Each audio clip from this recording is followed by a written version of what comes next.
নমস্কার, আপনি দেখছেন এবিপি আনন্দ আর আপনার সঙ্গে আমি সুমন। শুরু করছি আমাদের বিশেষ অনুষ্ঠান প্রতিপক্ষ। রাত পোহালেই সরস্বতী পুজো।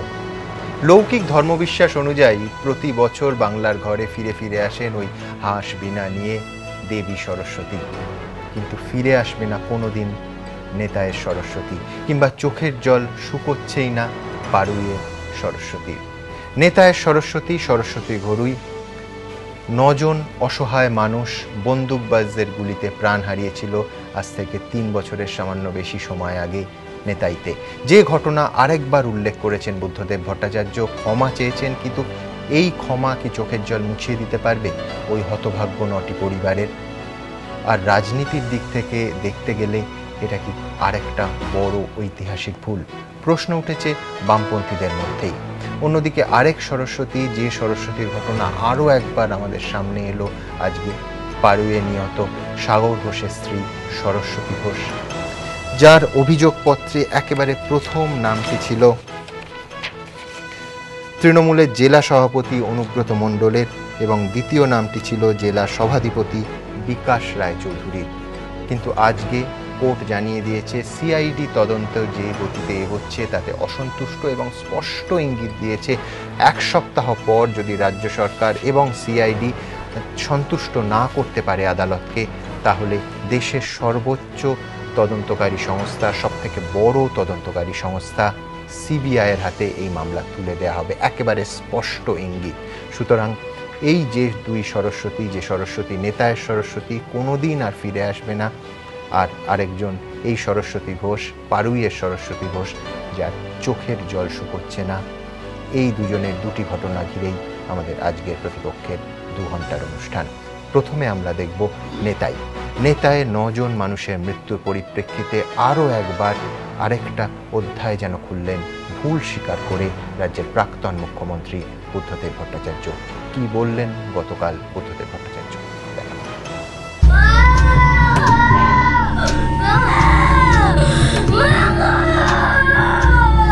3 বছর আগের সেই ঘটনা যা নাড়িয়ে দিয়েছিল রাজ্য রাজনীতিকে। 3 বছর পর সেই ঘটনার ভুল স্বীকার করে আরেকবার রাজনীতিতে ঝড় তুললেন বুদ্ধদেব ভট্টাচার্য। নেতাই নিয়ে ভুল স্বীকার করলেন তিনি। নেতাইয়ের মতো ঘটনা ঘটে গেছিল, অন্যায়, আমাদের ছেলেরা ভুল করেছিল, নেতাইকে ভীষণ ভুল। বুদ্ধদেব ভট্টাচার্য যখন এই কথা বলছেন তখন মঞ্চে আসেন তার দলের পশ্চিম মেদিনীপুরের জেলা সম্পাদক দীপক সরকার। স্বাভাবিকভাবেই নেতাইয়ের 3 বছর পর হঠাৎই বুদ্ধদেব ভট্টাচার্যের এই মন্তব্যে অস্বস্তিতে পড়েছেন দীপক সরকাররা। কারণ সিপিএম আমলে পশ্চিম মেদিনীপুরের রাজনীতিতে তার দাপট কারোরই অজানা নয়। কিন্তু হঠাৎ কি হলো যে বুদ্ধদেব ভট্টাচার্যের নেতাইয়ের কথা মনে পড়ে গেল? এই সিপিএমই তো রাজ্য সম্মেলনেও নেতাই কাণ্ডকে আড়াল করার আপ্রাণ চেষ্টা চালিয়েছিল। দলের রাজনৈতিক ও সাংগঠনিক দলিলে নেতাই শব্দটির উল্লেখ পর্যন্ত করা হয়নি। শুধুমাত্র শব্দের মোড়কে নেতাই সম্পর্কে 53 পাতার দলিলে খরচ করা হয়েছিল মাত্র 1.5 লাইন, তাও নাম না করে। তাহলে কি বুদ্ধদেব ভট্টাচার্যের নেতাই স্বীকারোক্তি কোনো রাজনৈতিক কৌশল? পর্যবেক্ষকদের একাংশের মতে তার আমলের নন্দীগ্রামের ঘটনা নিয়ে যেমন ভুল স্বীকার করেছিলেন বুদ্ধদেব ভট্টাচার্য, তেমনি নেতাইয়েও ভুল হয়েছিল বলে মন্তব্য করে তিনি বোঝাতে চাইলেন দল খারাপ কাজ করলেও তিনি কখনোই তা অনুমোদন করেন না। আরেক অংশের মতে বুদ্ধদেব ভট্টাচার্য জানেন নেতাই কাণ্ড পশ্চিম মেদিনীপুরে সিপিএম এর ভিত নড়িয়ে দিয়েছে। সাম্প্রতিক পঞ্চায়েত নির্বাচনে প্রায় সিপিএম শূন্য হয়ে গিয়েছে একদা এই লাল দুর্গ। এই পরিস্থিতিতে নেতাইয়ে ভুল হয়েছিল বলে মন্তব্য করে পায়ের তলার মাটি কিছুটা হলেও পুনরুদ্ধারের চেষ্টা করলেন প্রাক্তন মুখ্যমন্ত্রী। রাজনৈতিক পর্যবেক্ষকদের অপর একটি অংশ অবশ্য মনে করে বর্তমান পরিস্থিতিতে নেতাই নিয়ে ভুল স্বীকার করে রাজনৈতিক ভুল করলেন বুদ্ধদেব ভট্টাচার্য। নন্দীগ্রাম নিয়ে সিবিআই এর চার্জশিটে যখন অস্বস্তিতে তৃণমূল, তখন নেতাইয়ে ভুল হয়েছিল বলে মন্তব্য করে তৃণমূলের হাতে নতুন অস্ত্র তুলে দিলেন প্রাক্তন মুখ্যমন্ত্রী। ওয়াকিবহাল মহলের একটি অংশের মতে নেতাইয়ে ভুল হয়েছিল বলে মন্তব্য করে বুদ্ধদেব ভট্টাচার্য বোঝাতে চাইলেন তাঁরা ভুল হলে তা স্বীকার করতে দ্বিধাবোধ করেন না, কিন্তু তৃণমূল ভুল হলেও তা স্বীকার করে না। এটাই সিপিএম এর সঙ্গে তৃণমূলের রাজনৈতিক বোধের পার্থক্য। যদিও তৃণমূল কিন্তু সিপিএম এর গা থেকে নেতাইয়ের কলঙ্ক মুছতে দিতে রাজি নয়। নেতাইয়ের যারা স্বীকার করেছেন বুদ্ধদেব বাবু, এখন তার আর একটা পার্ট আছে, সেটা হলো অপরাধ স্বীকার করলে তার আইন মাফিক অ্যাকশন পার্ট। সেই অ্যাকশন পার্টটা আমি মনে করি আমাদের দেশের আইন আরও 5 জনের ক্ষেত্রে যেরকমভাবে নেওয়া হয় সেইভাবে যেন অ্যাকশন গ্রহণ করা হয়। 1984-তে দিল্লিতে শিখ বিরোধী হিংসা নিয়ে বহু বছর আগেই ক্ষমা চেয়ে নিয়েছিলেন মনমোহন সিংহ, কিন্তু তাতে যে সবাই সেই ঘটনা ভুলে যাননি তার প্রমাণ মিলেছে সদ্য রাহুল গান্ধীর সাক্ষাৎকারের পর তৈরি হওয়া বিতর্ককে ঘিরে। তাই বুদ্ধদেব ভট্টাচার্য নেতাইয়ে ভুল হয়েছিল বলে বিতর্কে ইতি টানার চেষ্টা করলেও তা কতটা সম্ভব তা নিয়ে সন্দিহান রাজনৈতিক মহল। এবিপি আনন্দ। 9 বছর আগে নেতায়ের চোখের জল কতটা মুছে দিতে পারলো, আদৌ কি মুছে দেয়া যায়? প্রাক্তন মুখ্যমন্ত্রী বুদ্ধদেব ভট্টাচার্যের এই বক্তব্যে, এই ভুল স্বীকারে কি বলছে আজকের নেতাই, কি বলছেন সেদিন 9 জন অসহায় মানুষ প্রাণ হারিয়েছিলেন তাদের পরিবারবর্গ, আজকে এই 2014 সালে দাঁড়িয়ে ঘটনার প্রায় 3 বছর পর ভুল স্বীকার এবং সেই স্বীকারোক্তি শুনে তাদের প্রতিক্রিয়া। পশ্চিম মেদিনীপুরের নেতাই বুদ্ধদেব ভট্টাচার্য নেতাইয়ে ভুল হয়েছিল বলে মন্তব্য করার পর ফের একবার সংবাদ শিরোনামে লালগড়ের এই গ্রাম। কিন্তু নেতাইয়ের অনেকেই বলছেন এখন ভুল স্বীকার করে আর কি হবে। 2011 সালের 7ই জানুয়ারি সিপিএম কর্মী রথীন দণ্ডপাটের বাড়ি থেকে নির্বিচারে ছোড়া গুলিতে মারা গিয়েছিলেন 4 মহিলা সহ 9 জন গ্রামবাসী, আহত হন অন্তত 28 জন। পায়ে গুলি লেগেছিল তরুণী ঘাটার, দীর্ঘদিন হাসপাতালে ভর্তিও ছিলেন তিনি। পায়ের ক্ষত শুকিয়েছে, কিন্তু আজও খুঁড়িয়ে খুঁড়িয়ে হাঁটতে হয় তাকে। হয়তো সারা জীবন এভাবেই হাঁটতে হবে। বুদ্ধদেব ভট্টাচার্য নেতাই কাণ্ড নিয়ে ভুল স্বীকার করলেও তাতে রঞ্জিতের কিছু এসে যায় না। এখন কি বলছে, এখন যেগুলা মানে ইয়া করছে তাদের ধরে শাস্তি দেওয়া হোক আর ফাঁসি হোক নাকি, আর এগুলা এই অবস্থা এটাকে আর ঘুরে আর সেরকম করতে পারবে? যারা খুনি তারা খুন করার পরে যদি বলে আমরা আমাদের ভুল হয়ে গেছে, মানুষ খুন করে কোনো ভুল কেউ যদি ওটা ক্ষমা চায় ওটা কোনো ক্ষমার যোগ্য নয়। আর এটা রাজনৈতিক ফায়দা আছে কিছু, না হলে এটা উনি বলতেন না। আমার জীবনে মা ছাড়া কেউ থাকেনি, আমার জীবন থেকে যারা সবকিছু কেড়ে নিয়েছে তাদেরকে আমি কোনোদিনও ক্ষমা করবো না। অভিযোগ উঠেছিল মাওবাদীদের সন্ত্রাস রোখার নাম করে রথীন দণ্ডপাটের বাড়িতে সশস্ত্র শিবির বসিয়েছিল সিপিএম এর লোকেরা। গ্রামের লোকেদের খাবার দাবার দিতে বাধ্য করার পাশাপাশি অস্ত্র প্রশিক্ষণও দিত তারা। এর প্রতিবাদ করাতেই গ্রামবাসীদের ওপরে গুলি ছোড়া হয় বলে অভিযোগ। রথীনের বাড়ির উল্টো দিকেই বাড়ি দ্বারকনাথ পান্ডার, প্রাক্তন শিক্ষক। তাঁর দাবি তিনিও সেদিনের মিছিলে ছিলেন, চোখের সামনে দেখেছেন একের পর এক মানুষের লুটিয়ে পড়া। তাঁর বক্তব্য, বুদ্ধদেব ভট্টাচার্যর উচিত ছিল মুখ্যমন্ত্রী থাকাকালীন ভুল স্বীকার করা। আজ যদি ওদের অপরাধীদের যারা গুলি চালিয়েছে তাদের যদি শাস্তি হয়, ওনার কঠোরতম শাস্তি হওয়া উচিত। নেতাই মামলায় 20 জন সিপিএম নেতাকর্মীর নামে চার্জশিট দেয় সিবিআই। এর মধ্যে 12 জন গ্রেফতার হয়েছেন। এবিপি আনন্দ। এই মুহূর্তে আমার সঙ্গে স্টুডিওতে আছেন, আমার একদিকে আছেন রাজ্যের পঞ্চায়েত মন্ত্রী সুব্রত মুখোপাধ্যায়, প্রাক্তন আমলা এতদিন বলতাম, এবার নতুনতর পরিচয় বলা যাক বিজেপি নেতা বিক্রম সরকার, সদ্য বিজেপিতে জয়েন করেছেন বিক্রমবাবু, এবং সুজাত ভদ্র মানবাধিকার কর্মী। আমার অন্যদিকে আছেন সিপিএম নেতা সুজন চক্রবর্তী, আছেন আরএসপি নেতা অশোক ঘোষ, আছেন অধ্যাপক সুমন বন্দ্যোপাধ্যায়। আমি সুজনদা আপনাকে দিয়ে শুরু করব। এতদিন পর বুদ্ধদেব ভট্টাচার্য ভুল স্বীকার করলেন, কতদিন পর? 2011 জানুয়ারি, এটা 2014 ফেব্রুয়ারি, 3 বছর অতিক্রান্ত। দুটো জায়গা থেকে একজন পদাধিকারী তথ্য পেতে পারেন। আপনাদের ক্ষেত্রে পার্টির দিক থেকে তিনি তখনও পলিট ব্যুরোর সদস্য, আজও পলিট ব্যুরোর সদস্য, এবং সরকারের দিক থেকে তিনি নিজে যে সময়ের ঘটনা, নেতায়ের ঘটনা, তখন রাজ্যের স্বরাষ্ট্রমন্ত্রী এবং অবশ্যই মুখ্যমন্ত্রী। যে দিন এই ঘটনা ঘটেছে তার 2-3 দিন আগে অবধি সমস্ত সংবাদপত্রের শিরোনামে ছিল যে তথাকথিত কোট আনকোট হারমাত ক্যাম্প নিয়ে দেশের স্বরাষ্ট্রমন্ত্রী চিদম্বরমের সঙ্গে তার পত্রযুদ্ধ, যে ক্যাম্প আছে না নেই, হারমাত শব্দের কেন ব্যবহার করলেন চিদম্বরম। তারপর তিনি তখন বললেন না, এখন বললেন। এর কি ব্যাখ্যা দেবে আপনার দল? তখন জানতেন না, এখন জানতে পেরেছেন? না তখন বলতে পারেননি, এখন বলতে পারছেন? না, আমি এইভাবে বরঞ্চ দেখতে বলবো। এমনি যদিও আদালতের বিচারাধীন বিষয় নিয়ে অনেক বেশি কথা বলাটা আমাদের খুব সমীচীন হবে বলে মনে হয় না, কিন্তু তবুও এটা বলতে বোধহয় কোনো অসুবিধে নেই। কাজ করতে গেলে মানুষ ঠিক করবে, ভুল করবে, যে কেউ। ঠিকটাকে যেমন জোর দিয়ে বলতে হয়, তেমন কোথাও যদি কোনো কিন্তু থাকে নৈতিক অবস্থানও গ্রহণ করতে হয়। এটা নিয়ে কোনো সন্দেহ নেই যে পত্রযুদ্ধ যা হয়েছে, সেই পত্রযুদ্ধ বুদ্ধদা তখনও নিশ্চয়ই মনে করেছেন, এখনও নিশ্চয়ই মনে করেন, সঙ্গতভাবে মনে করেন যে সেই পত্রযুদ্ধটা জাস্টিফাইড, সে পত্রযুদ্ধটা অযৌক্তিক। কি বলছেন? ভুল স্বীকার তো চিদম্বরমের কাছেও এখন করা উচিত, যে না আপনি ঠিকই বলেছেন। আমি আমারটা সেরে নি না। হ্যাঁ, শিওর। পত্রযুদ্ধটা সঙ্গতভাবেই চলেছে, পত্রযুদ্ধ হয়তো ভবিষ্যতেও চলবে। নন্দীগ্রাম নিয়ে অনেক কথা আমরা অনেক লোক বলেছি, সিবিআই তদন্ত যারা চেয়েছিলেন তারা বরঞ্চ পারলে এখন তাদের কথা ঘোরাচ্ছেন, আমাদের হয়তো খুব বেশি কথা ঘোরাতে হয়নি, হবে না। এক্ষেত্রে মুখ্যমন্ত্রী অথবা পার্টি নেতা যে অবস্থানই থাক না কেন, একজন কমিউনিস্ট আমরা এইভাবে দেখি, সংবেদনশীল।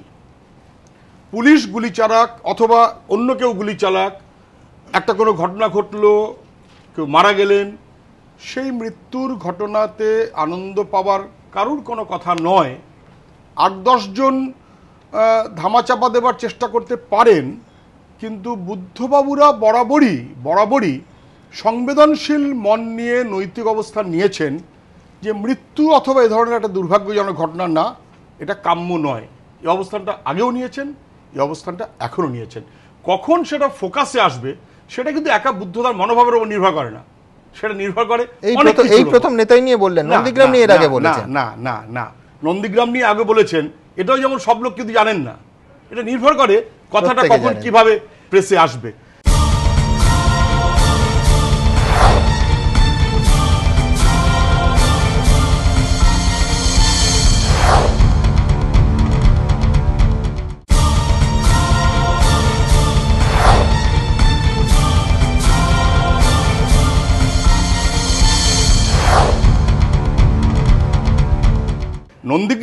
নন্দীগ্রামের ঘটনার আগে ওখানে জমি অধিগ্রহণ করা হচ্ছে না, এ কথাটাও বুদ্ধবাবু বলেছেন।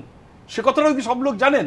যে কোনো কারণেই হোক, একটা বাস্তব পরিবেশের কারণে হয়তো কোনো কথাটা সামনে আসেনি, বা সামনে আসলেও মানুষ সেটাকে খেয়ালের মধ্যে আনতে পারেননি, সেটা হতে পারে। দেখাই যাক, নিশ্চয়ই আদালত শেষমেশ বিচার করবে, কিন্তু মানুষের মৃত্যুটাতে কারোর আনন্দ পাবার তো কোনো কারণ নেই। ঠিকই, কিন্তু এখনো অবধি সিপিএম পার্টি নেতাই নিয়ে কোনো বিবৃতি দেয়নি, কোনো পার্টি দলিল যেগুলো প্রকাশ্যে আসে তাতে কোথাও নেতার উল্লেখ নেই। সুজনদা কি বলছেন, এই প্রথম পাবলিক স্টেটমেন্ট? ঠিক তো, দুলাল ব্যানার্জি বলে এই যে গল্পটা চলে মাঝে মধ্যে, এটা কোনো পার্টি ডকুমেন্ট আছে কি? না, সরকার একটা অবস্থান নিয়েছে, পার্টি একটা অবস্থান নিয়েছে। কখনো সেই অবস্থানটা কোনো একটা পাবলিক ফোরামে বলার দরকার হতে পারে। এমনটা হতে পারে যে অনেক জিনিস আমরা আলোচনা করছি, বুঝবার চেষ্টা করছি, বোঝাবার চেষ্টা করছি, এখন 10টা মানুষকে হয়তো আমাদের কথাটা বলতে হলো। আমি এত সত্ত্বেও বলছি, কোয়েশ্চেনটা অন্য, সাবজুডিস থাকা সত্ত্বেও, বেশি আলোচনা না করা সত্ত্বেও বুদ্ধবাবুরা যে অবস্থান নিতে পারেন, পার্ক স্ট্রিট কাণ্ডের পর সাজানো ঘটনা যারা বলেছিলেন তারা কি আজও পর্যন্ত ওটা বেঠিক, ওটা অন্যায় বলেছি ক্ষমা চেয়েছেন? দময়ন্তী সেনের ঘটনাটা যারা ঘটিয়েছেন, জয়রামনের ঘটনা যারা ঘটিয়েছেন শিলিগুড়ি, একবারও কি বলেছেন যে ভুল করেছি, অন্যায় করেছি, করা উচিত হয়নি? এইখানেই ফারাক। আমি সুব্রত মুখোপাধ্যায়ের কাছে আসবো। সুব্রতদা, একেবারে স্পষ্ট রাজনীতির প্রশ্ন, যে অনেকে বলছেন দুটো পরিষ্কার মত, যে যেখানে নন্দীগ্রাম নিয়ে বামপন্থীরা একটু সুবিধাজনক অবস্থানে ছিলেন, বিশেষ করে সিবিআই চার্জশিট সামনে আসার পরে, যে দেখুন নন্দীগ্রামে আমরা, সেখানে বুদ্ধবাবু একটা সেম সাইড গোল করে খেলাটা 1:1 করে দিলেন, নেতাই কোথাও পিকচারে ছিল না, সেখানে বুদ্ধবাবু টেনে নিয়ে এলেন। আরেক দল বলছেন না, এতে দলের ভাবমূর্তি যাই হোক না কেন, বুদ্ধবাবুর ব্যক্তিগত ভাবমূর্তি উজ্জ্বলতর হয়েছে। আবার অনেকে বলছেন যে ওভারঅল ভোটের আগে এটা বলায়, একটা ভুল স্বীকার করায় একটা সহানুভূতি রাজনীতিবিদরা বা রাজনৈতিক দল পেতেই পারে। আর কি বলবেন আপনি? আমি এর দুটোর কোনোটাতেই যেতে চাই না, আর এটাকে আমি খুব ছোট একটা রাজনৈতিক আমাদের এই কয়েকজনের ব্যাখ্যার মধ্যেও সীমাবদ্ধ রাখতে চাই না। আমরা নিজেরা তৈরি হয়ে থাকি, টিভিতে বলতে হবে একটা যুক্তি খাড়া করে বলি, এবং আমরা মনে করি যে বোধহয় এইটাই জনগণের এই 10 কোটি মানুষ গ্রহণ করে নিল। এটা তা নয়। প্রশ্নটা হলো কি, যিনি বললেন, ভুল স্বীকার করলেন, তিনি কে? তিনি আজকে সিমপাতা মুখ করে বলছেন আমি ভুল করে, ওরা ভুল হয়েছিল। বুঝলাম না, সিমপাতা মুখ না কিছুটা বললেন উনি, পরে বুঝিয়ে দিচ্ছি। সিমপাতা, হ্যাঁ, তো এটা কে?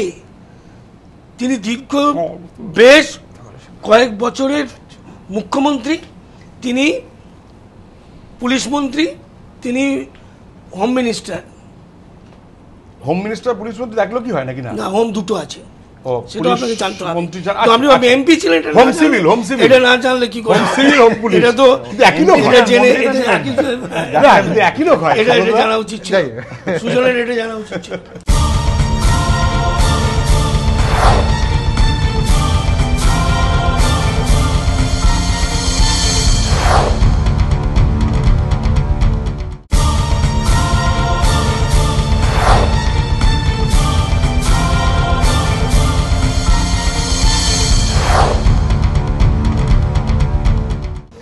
আমি যেটা বলতে চাইছি সেটা হলো গিয়ে এটা একটা নিছক একটা বক্তব্য, পাল্টা বক্তব্য, ইলেকশন নো ইলেকশন এসবের মধ্যে নয়। একটা মুখ্যমন্ত্রী ছিলেন, পুলিশের দায়িত্বে ছিলেন, হোম জেনারেলের দায়িত্বে ছিলেন, এবং তিনি আজকে দীর্ঘদিন পরে বলছেন যে এই ঘটনাগুলো ভুল হয়েছে। কোন ঘটনা? এটা একটা ওভারটেক করার ঘটনা নয় যে আমি সরি বলে চলে যাব। এটা একটা বাচ্চা ছেলের পেয়ারা চুরি, জামরুল চুরির ঘটনা নয় যে আমি বলে দেবো যে আমার ছেলেটা খুব অন্যায় করেছে, আমি দুঃখিত। এটা হলো 9 জন মানুষকে খুন করা হয়েছে। আজকে সেই মুখ্যমন্ত্রী, সেই পুলিশ মন্ত্রী বলছেন যে এটা ভুল হয়েছে, এবং কারা করেছে? তার পার্টির লোকেরা। তাহলে কি তিনি, আমার 1 নম্বর প্রশ্ন উঠছে, ছেড়ে দিন মানে রাজনৈতিক খোঁচাখুচি, যারা মারা গেল আজকে তাদের কাছে এই পার্টিকে কি বলবেন যে আমার ভুল হয়েছে? আজকে বুদ্ধদেব বাবুকে যদি কেউ বাড়িতে গিয়ে 4টে বোমা মেরে আসেন আর তারপরে গিয়ে যদি পেটে বলেন এটা আমার ভুল হয়েছে, সুজনবাবু মেনে নেবেন? বুদ্ধবাবুকে একেবারে হাতে রক্তের দাগ যারা বলেছিলেন তারা কিন্তু এখন অন্যায় স্বীকার করেননি। আমি বিশ্বাস করি, আমি করিনি। আমার প্রশ্ন হলো গিয়ে যিনি সংবিধানের ওত নিয়েছেন যে আমি পক্ষপাত দোষে দুষ্ট হব না, আজকে শুধু বললেই যথেষ্ট? এটা কি একটা সামাজিক অপরাধ, লাউ চুরির কেস, যে আমি বললাম যে এটা ভুল হয়ে গেছে, অন্যায় করে ফেলেছে? একটা 9 জনের মার্ডার, এবং সেই মার্ডারের মুখ্যমন্ত্রী ছিলেন, তিনি বলছেন এটা ভুল। ভুল মানে এটা অন্যায়, এবং কত বড় অন্যায় না, মার্ডার। এটা ছোট মোটো কেস, 9 জনের মার্ডার। উনি নাম্বার 1। এটা হলো আমি গুরুত্বটা যেখানে দিতে চাই, সংবিধান এবং দেশের আইন কি বলে। আমি আর সুজনবাবু কি বললাম ইম্যাটেরিয়াল, মেটেরিয়াল হলো পিপল কি বললো, সংবিধান কি বললো, দেশের নিয়ম, ইন্ডিয়ান পেনাল কোডের আইন কি বললো। আজকে আমি যদি একটা মার্ডার করি আমার সাজা কি হবে? হয়তো বা ফাঁসি, না হলে যাবজ্জীবন। আর বুদ্ধদেব বাবু ভট্টাচার্য তার লোকেরা যদি 9টা খুন করে, শুধু ক বছর পরে দেশের মুখ্যমন্ত্রী বলবেন যেটা আমার ভুল, এটা ওদের ভুল হয়েছিল।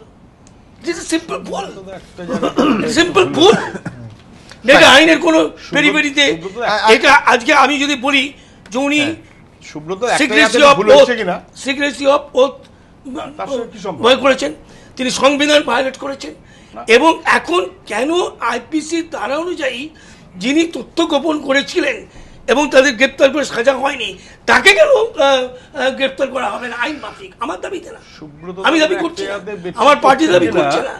আমি বলছি whether constitution and law demands or not, আমি এই বিচার এই কথা বলতে চাই যে whether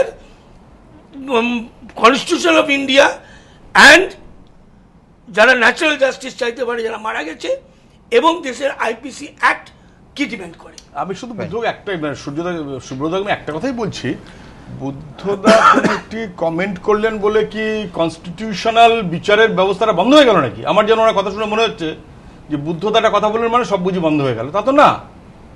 Law will take its own course. আপনাকে এক্ষুনি বলতে হয় সেটা তো নেবে। সুব্রত বাবু আপনার তার মতো এখানে আসার আগে কিন্তু আমি গ্রেফতার করে আসা উচিত। আমি তার আগে আপনাকে যেটা বলছি, আমি তার আগে দাবি করা উচিত, আপনার দাবি করা উচিত I am doing wrong because আমার সরকার ওকে এখনো ছেড়ে রেখে দিয়েছে। পারুয়ে না ওখানে বহু লোক অ্যারেস্ট হয়েছে, ওখানে বহু লোক অ্যারেস্ট হয়েছে, আগেই অ্যারেস্ট হয়েছে, তাহলে আপনি জানেন বুদ্ধদেব মুখ্যমন্ত্রী তখনই অনেক অ্যারেস্ট হয়েছে, অনেক অ্যারেস্ট হয়েছে, আপনি জানেন সেটা। ভুল স্বীকার করেছে। আমার ধারণা আবার এটা আপনারা দেখুন, আমার আপনারা তো নেতাজি কোথাও একটা বুঝতে ভুল হচ্ছে, যে ভুল স্বীকার করেছেন, আপনারা তার আগে অ্যারেস্ট আবার হয়েছে, যে ভুল স্বীকার করেছেন, পারুয়ে আপনারা নেতাজিকে স্বাগত করেছেন, আজ হাইকোর্ট তারপর ভুল স্বীকার করেছেন। বাবু আপনি যেখানে বসে আছেন, আপনি একদম সরকারের 2 নম্বর লোক, তার পাশে অথবা 8 নম্বর 10 নম্বর লোক, সুজন বাবু তার পাশে পুড়িয়ে দিয়েছেন 18 জনকে, সে ভুল এখনো শোধ বিচারের ব্যবস্থা হোক না।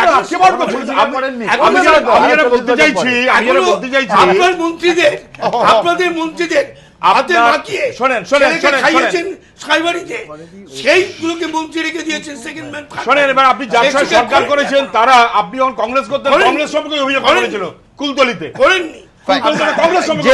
যে ঘটনা নিয়ে এই রাজনৈতিক বিতর্ক, এই তর্ক কি হয়েছে নেতায়ের, সেই ঘটনা কি হয়েছিল 2011-য় দেখব।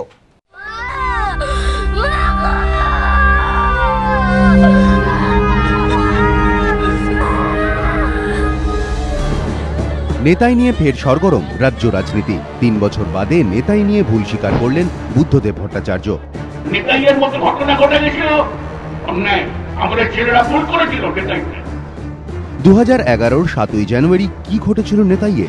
এবিপি আনন্দর অন্তর্তদন্তে যা উঠে এসেছিল তা এরকম। নেতাই গ্রামের বাসিন্দাদের সঙ্গে বেশ কিছুদিন ধরেই সিপিএমের সশস্ত্র বাহিনীর বিতর্ক চলছিল। রুটি বানানো কিংবা শিবির পাহারাতে রাজি হলেও যুবকদের অস্ত্র প্রশিক্ষণের জন্য পাঠাতে রাজি ছিল না গ্রামবাসীরা। আর এই নিয়েই দুপক্ষের বিবাদ। ঘটনার দিন কয়েক আগে এ নিয়ে গ্রামবাসীদের সঙ্গে সিপিএমের সশস্ত্র বাহিনীর আলোচনাও হয়। সেদিন ফের আলোচনা করতে গ্রামের ভেতরে একটি মাঠে জড়ো হন গ্রামবাসীরা। তার মধ্যে কয়েকজন সিপিএম নেতা রথীন দণ্ডপাটের বাড়ির সামনে উপস্থিত হন। সিপিএমের বাহিনীর সঙ্গে তাদের আলোচনা কিছুটা উত্তপ্ত হয়ে ওঠে।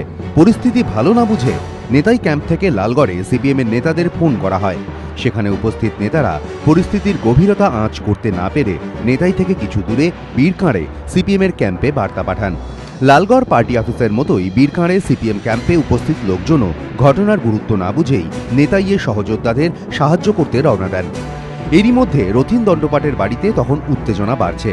সিপিএমের বীরকাঁড় ক্যাম্প থেকে সশস্ত্র বাহিনী রথীন দণ্ডপাটের বাড়ির কিছুটা দূরে হাজির হয়ে দেখতে পান সেখানে বহু মানুষ জড়ো হয়েছে। তারা ভাবে ক্যাম্প ঘিরে হামলা চালাতে উদ্যত হয়েছে গ্রামবাসীরা। সঙ্গে সঙ্গে বাড়ির সামনে দাঁড়িয়ে থাকা লোকজনকে লক্ষ্য করে গুলি চালায় তারা। সঙ্গে সঙ্গে গুলিবিদ্ধ হয়ে মাটিতে লুটিয়ে পড়ে কয়েকজন। এদিকে বাড়ির ভেতর থেকে গুলির আওয়াজ শুনে নেতাই ক্যাম্পের লোকজন ভাবে মাওবাদীরা আক্রমণ করেছে। সঙ্গে সঙ্গে তারাও এলোপাথারি গুলি চালাতে থাকে মাঠে দাঁড়িয়ে থাকা গ্রামবাসীদের লক্ষ্য করে। কারণ তারা ভাবে বীরকাঁড়ের দিক থেকে মাওবাদীরা হামলা চালিয়েছে, তাই মাঠের ওপর দিয়ে কাঁসাই নদী পার হয়ে পালাতে হবে তাদের। সেই মতো রাস্তা পরিষ্কার করতে সেদিকে দাঁড়িয়ে থাকা গ্রামবাসীদের লক্ষ্য করে গুলি চালায় তারা।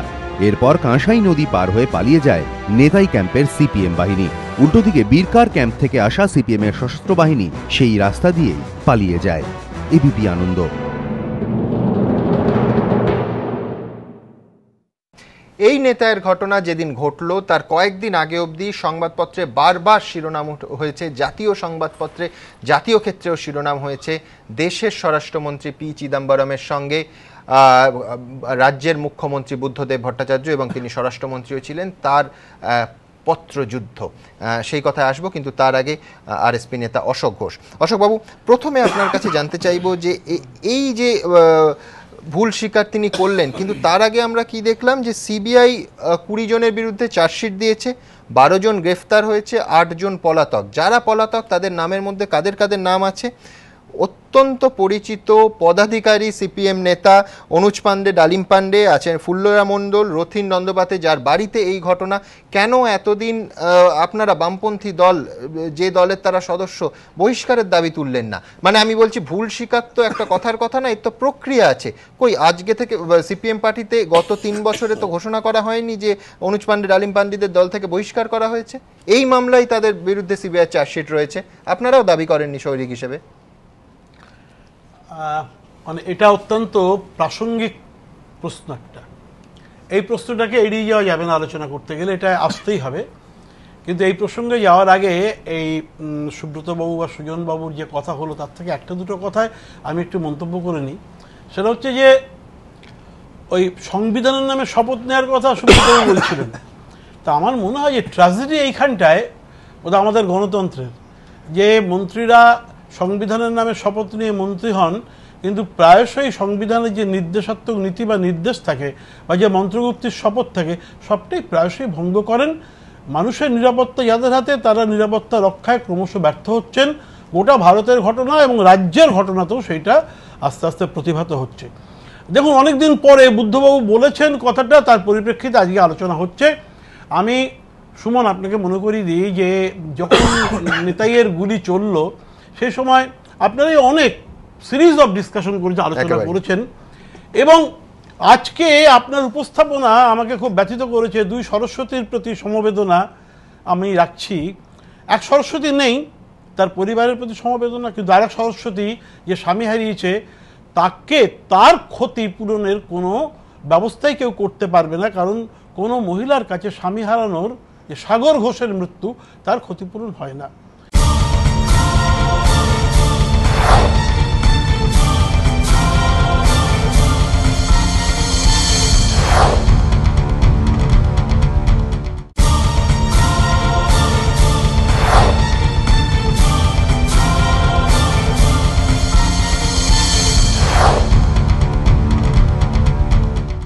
আসলে বুদ্ধবাবু বলেছেন, বুদ্ধবাবুর এই মন্তব্যের ক্রিয়া প্রতিক্রিয়া রাজ্য রাজনীতিতে খুব ব্যাপকভাবে হচ্ছে।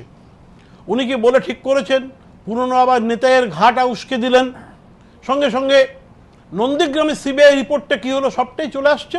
কিন্তু এটাও তো ঘটনা যে বুদ্ধবাবু একটা কথা বলতে পারেন, বলেছেন, স্বীকার করেছেন, ভুল ত্রুটি সমালোচনা নিন্দা মন্দ যা আছে স্বীকার করেছেন, কিন্তু গণতন্ত্রের এটা বোধহয় একটা দিক, একটা অন্যতম দিক যে শাসক দল বা সরকার, গণতন্ত্র রক্ষার একটা প্রধান দায় শাসক দলের বা সরকারের।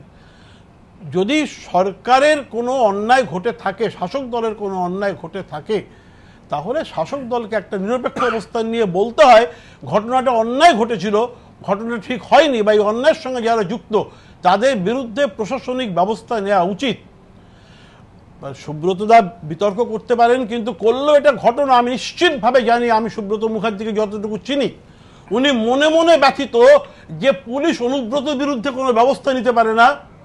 উনি যে প্রশাসনের মন্ত্রী, উনি খুব ভালো মন্ত্রী, কিন্তু এর সঙ্গে 9 জনের খুন করাটা কি এক হয়ে গেল? না, এক হয়নি। কিন্তু আমি শুধু আপনার মন্ত্রগুপ্তির শপথ, আপনার আমি সবটা মনে করে দিচ্ছি, আমি বুদ্ধবাবুরটা অস্বীকার করছি না। চাপতে না পারেন ব্যাপারটা চাপবেন না, আমি একটু একটা নাই পারলেন। আচ্ছা, আমি একটু যদি এরকম হয় যে এবারে সুজন বাবুকে আপনি আর প্রোটেকশন দিতে পারবেন না। না, আমি একটু আমাকে প্রোটেকশন দিতে আপনি আছেন, আপনি যা বলেছেন তার মধ্যে কিন্তু আমার প্রোটেকশন আছে। না, সবকটা তো প্রোটেকশন দেওয়া যাবে না। সুব্রত বাবু, আমি একটু বলিনি, এটা বললে কিন্তু আপনার সুবিধা হতো। আপনি সবটা শুনে নিয়ে যদি বলতেন আপনারই সুবিধা হতো। আমি শুধু বলছি এটা যে ওই সাগরময় ঘোষের বিধবা স্ত্রীটি কিন্তু আজও চোখের জল ফেলছে। আমি আমাদের আলোচনার পরবর্তী পর্যায়ে কিন্তু নেতাই সম্পর্কে আমি যেটা বলছি, নেতাই সম্পর্কে আমার কথাটা খুব পরিষ্কার। সেটা হচ্ছে যে নেতাইয়ে ঘটনা সেদিন যা ঘটেছিল, সেদিন ঘটনা কিন্তু ঠিক ঘটেনি, অন্যায় ঘটেছিল। এবং সেদিন নেতাইতে রক্তপাত হতোই। দক্ষিণ দণ্ডপাতের বাড়িতে যারা ছিলেন তারা গুলি চালিয়েছিলেন, 9 জন মারা গেছেন, 28 জন আহত হয়েছেন। যদি তারা গুলি না চালাতেন তাহলে ওই দিন সকালে যে 2500 লোক, প্রায় 2500 কাগজের রিপোর্ট অনুযায়ী যারা সেদিন জড়ো হয়েছিল, তাদের নেতৃত্বে কারা কারা ছিলেন সবাই জানেন। তৃণমূলের নামে অভিযোগ আছে, মাওবাদীদের নামে অভিযোগ আছে, এরা সবাই জড়ো হয়েছিলেন।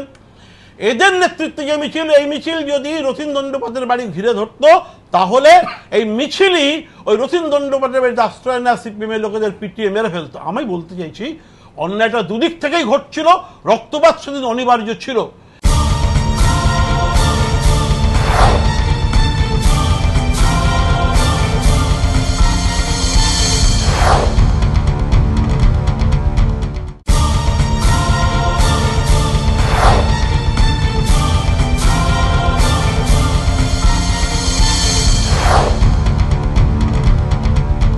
আজকে এত বছর পরে ভুল স্বীকার করে বুদ্ধবাবু হয়তো একটা আবেগের কথা বা কোনোভাবে তাদের উপলব্ধির কথা বলেছেন, কিন্তু আজকে যদি হঠাৎ কেউ আমি একটু লজিকে গন্ডগোল পাচ্ছি অশোক, এই জন্যই পাচ্ছি না এই যে রক্তপাত হতোই এই জন্য পাচ্ছি যে এত বড় জমায়েত, আমি ধরে নিলাম আপনার কথা শুনে সেখানে মাওবাদীরা ছিল সশস্ত্র জমায়েত, তারপরে একটা বদ্ধ বাড়ির ভেতর থেকে, সে বাড়িটা দুর্গ নয়, চতুর্দিকে পরীক্ষাও ছিল না, গুলি চললো এবং 9 জন মানুষ, না ঠিকই, কিন্তু আমি যেহেতু অসুবিধা করলো, গুলি চললো, শুধুমাত্র গ্রামবাসীরা মারা গেলেন, এটা কি করে হয়? আমি বলছি ক্লাশ মানে কি, দুপক্ষে হতাহত স্বাভাবিক। আমি বলছি সুমন, সেদিনের খবরের কাগজগুলো যদি খুলে দেখা যায়, সামনে একটা গুলি চললে কি হয়, গুলি চললে সামনে যারা মিছিলে গুলি চলবে, উল্টো দিকে সামনে যারা, উল্টো দিকে যদি মাওবাদীরা থাকে গুলি ওই পক্ষে, ঘটনাটা এত হতাহত নেই, ঘটনাটা সেই সময় কাগজ পড়ে যা মনে হয়, স্টিল আই রিমেম্বার। এই উত্তর দক্ষিণের দিক নিয়ে আলোচনা কিন্তু হচ্ছে না না না না, আমি বলছি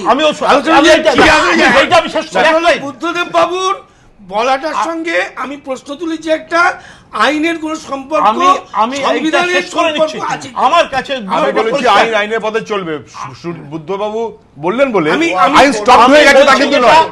আমার কথা খুব পরিষ্কার, আমার কথাটা তিনি ইঙ্গিত করেছেন যে আমার লোকেরা অর্থাৎ রুলিং পার্টির ওনার আমার ছেলেরা মাইন্ড ইট, আমি এই তার মানে সুব্রতদা উনি দলের লোকেরা কি অ্যারেস্ট হয়েছে? আমি এইটাই আপনাকে বলছি যে খুব পরিষ্কার যে যদি মনে হয় যে আইন আছে দেশে, আপনি আইনের ঊর্ধ্বে না, বুদ্ধবাবু আইনের ঊর্ধ্বে না, যদি যদি কি আশ্চর্য, আরে ওইসব কথা বলে লাভ নেই। পুরনো ইতিহাস ঘাটলে দেখা যাবে বহু ক্ষেত্রে আপনিও আইনের ঊর্ধ্বে উঠে গিয়েছিলেন। ছেড়ে দিন, আমি বলতে চাইছি না। আরে আপনার সঙ্গে আমার তো আপনার সঙ্গে আমি স্পেসিফিক্যালি বলছি, আরে আমি একটু স্পেসিফিক বলি, খুনিদের প্রোটেক্ট করছে, আমি আবার বলি যাবার চেষ্টা করছি, আমি বলি, আপনি আমাকে স্পেসিফিক্যালি আমি স্পেসিফিক্যালি বলছি যে যদি আমি আপনাকে বলছি উনি মুখ্যমন্ত্রী থাকাকালীন কিন্তু গ্রেফতার হয়েছে, উনি মুখ্যমন্ত্রী থাকাকালীন। যদি শুনুন, যদি এই দলের লোকেদের আপনি গ্রেফতার করলে করুন, আপনার হাতে আইন রাষ্ট্রের হাতে আইন, এই যারা অন্যায় করে যে ভুল করেছে পারলে গ্রেফতার করুন। আমি তো মনে করি যে যারা এখনো যাদের ধরতে পারেনি পুলিশ গ্রেফতার করুক অথবা তারা আদালতে সারেন্ডার করুক, আমি পরিষ্কার মনে করি। কিন্তু এটাও ঠিক, বুদ্ধবাবু কিন্তু বলেননি যে অনুব্রতর মতো যারা আছে তারা দলের সম্পদ, এটা কিন্তু বলেননি। আপনারা অহরহ বলছেন, উনি এটাও বলেন খুব পরিষ্কার অনুব্রতর গালমন্দ করা 8-9টা ব্রুটাল মার্ডার করা দুটো। আর আপনি তো এইটা বলে আত্মপক্ষ সমর্থন করে লাভ নেই।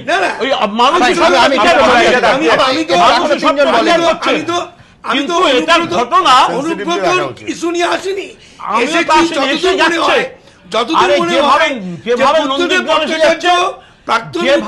নন্দীগ্রাম আসছে আসছে দোষ ভুল স্বীকার করেছে পরিষ্কার, এবং তার এটা তো আমাদের পরিষ্কার স্বীকার করলেন যখন আমাদের মুখ্যমন্ত্রী ভুল স্বীকার করেই না, বুদ্ধ ভুল স্বীকার করার দরকার কি ছিল? এই প্রশ্নটা আপনি তাড়িয়ে বেড়ান। আমি কিন্তু এইটা বলছি, তাড়িয়ে বেড়ান। আমি কিন্তু এইটা আবার বলছি, নেতাইয়ের ঘটনাটা কিন্তু অন্যায় ঘটেছিল। আমি আবার বলছি, এবং আমি আবার বলছি যে একটা যথাযথ তদন্ত হোক, বিচার ব্যবস্থা যা আছে হোক, যারা অপরাধী তারা শাস্তি পাক, কোনো অসুবিধা নেই। আমি পরিষ্কার আবার বুদ্ধবাবুর ভুল স্বীকারের পাটে আসছি যে এটা একদম পরিষ্কার প্রশ্নটা তো যে ভ্যালু বেস পলিটিক্স নাকি পলিটিক্স অফ অ্যাডমিটিং মিস্টেক্স, যে আমি নির্বাচনের আগে এটা করলে ভাবমূর্তি উজ্জ্বল হচ্ছে, হয়তো দলের থেকে ওপরেও ভাবমূর্তি থাকছে, যেরকম একটা সময় বিজু লাইন ছিল যে বিজু ভালো দল খারাপ। মোট কথা বুদ্ধদেব ভট্টাচার্যর এই সৎসাহস আছে, এইভাবেও প্রজেক্টেড হতে পারে যে তিনি ভুল করলে স্বীকার করতে পারেন, অন্যরা করেন না, যেটা সুরেন চক্রবর্তী বারবার হার্প করার চেষ্টা করছেন। কোনটা এর কোনো রাজনৈতিক সুফল আছে? আমি আমার মত রাজনৈতিক সুফল আছে কি ফল আছে আমি তার মধ্যে যাচ্ছি না। না আমি অ্যাডজাস্ট সুব্রতদার আসল সমস্যাটা হচ্ছে সুব্রতদাকে হার্প করছে খালি যে আমার মুখ্যমন্ত্রী, তাহলে তো তাকে ভুল স্বীকার করতে হয়, কিন্তু উনি তো ভুল স্বীকার করার লোক, উনি বলছেন ওনার প্রবলেমটা হয়ে যাচ্ছে অজস্র ভুল, যেখানে বারে বারে আপনি উনি বলছেন মাঝখানে একটা কথা বলা দরকার ছিল না। বিক্রমবাবু বলছেন, আমি একটা ধরিয়ে দিই, বিক্রমবাবু বলছেন আপনি কেন মাঝখানে বলছেন? আমার মুখ্যমন্ত্রী অনেক সময় স্ট্রাইক করতে লাগে ছাত্র জীবনের মধ্যে, পরবর্তীকালে উনি বলেছেন আমি বলেছিলাম আপনার বলা মাঝখানে ভুল বলেছেন, আপনার বলা মাঝখানে ভুল বলেছেন। বলে দিচ্ছিল সুব্রতবাবু, আপনার মুখ্যমন্ত্রী তো আপনারই ক্যাডার, আমার ক্যাডার কি আমি বলে দিলাম, স্বীকার করে আপনি বহু ধর্মঘট করেছেন, পারলে আজও করেন। মুখ্যমন্ত্রী কিন্তু বলেননি যে উনি যখন মুখ্যমন্ত্রী থাকবেন না একটু বলি। প্রথম কথা হচ্ছে মুখ্যমন্ত্রী যিনি যখন থাকেন তিনি মুখ্যমন্ত্রী কোনো দলের নন। বুদ্ধদেব বাবু সিপিএম এর আমাদের ছেলেরা করেছে এই কথা বলে যেটা করতে চেয়েছেন সেটা হচ্ছে ওনার দলের লোকেদের কথা বলেছেন, but he has forgotten one thing, that he was the chief minister in charge of the home department and also chief minister. এটা ভুলে গেলে চলবে না। এবং তিনি কোনো সময় নেতায়ের ব্যাপারে এইভাবে কোনো কিছু বলেছেন বলে আগে কোনো মনে ছিল, কোনোদিন বলেননি। এই কথাটা মেনে নিতে হবে। 2 নম্বর কথা হচ্ছে আপনারা কনস্টিটিউশনের কথা তার দলও কখনো বলেননি, ইনফ্যাক্ট শুধু ব্যক্তি বুদ্ধদেব ভট্টাচার্য না, তার দল সিপিআইএমও কখনো নেতাই নিয়ে কিছু বলেনি। বুদ্ধদেব বাবু এখন যেটা বলছেন সেটা ওই সময় বললে বা তার একটা অন্য দিক হতে পারত, কিন্তু আমার মনে হয়েছে যে ক্ষমতার দম্ভ এমন একটা জিনিস, যখন যে পাওয়ারে থাকে সেই ভাবে যে আমার আর কোনো বিরোধিতা করে কেউ কিছু করতে পারবে না, এইটাই হলো প্রবলেম। আর দ্বিতীয় কথা হচ্ছে যে উনি যে বলেছেন আজকে, আমার মনে হয় যে রাজনীতিকে এমন একটা অবস্থা হয়ে দাঁড়িয়েছে, দলের এমন একটা অবস্থা দাঁড়িয়েছে, তিনি এই কথা বলে যদি কোনো সুযোগ করতে পারা যায়, এটা পলিটিক্যাল, আমার সঙ্গে আপনার একমত হতেও পারেন নাও পারেন, এটা আমার ইন্টারপ্রিটেশন, যে ওটা যদি কোনো রকমের চাঙ্গা করা যায়। কিন্তু এর উল্টো ব্যাখ্যাটা যে নেতা ঘন ঘন ভুল স্বীকার করেন তার উপর নির্ভর করা যায়। আমি কেবল একটা জিনিসের সঙ্গে এই তুলনাটা করছি, কিছু মনে করবেন না। এই যখন 2002-এ নরেন্দ্র মোদীর কথা উঠছিল, তখন হঠাৎ রাহুল গান্ধীজি তিনি এটা তো বলেন 1994 সালের ঘটনা, আমি তখন হোম মিনিস্ট্রি জয়েন্ট সেক্রেটারি ছিলাম, সেই সময় শিখের জেনোসাইড হয়েছিল 1984 সালের ঘটনাটা বলেন। তো আমার মনে হতো সিমিলারিটি খুঁজে পাচ্ছি। আজকে যদি এই কথাটা বলা যে কিরকম হতে পারে, সেটা অন্য একটা যে দিকের কথা যেটা আপনি বলছেন সেই দিকে যাচ্ছে, যে আজকের এই যে বলাটা মানুষ কিভাবে নেবে, and it is matter of interpretation, মানুষ কিভাবে নেবে আগামী দিন ইলেকশনে বলা যাবে। আর law will take its own course, শুনতে শুনতে আমার কান পচে গেছে।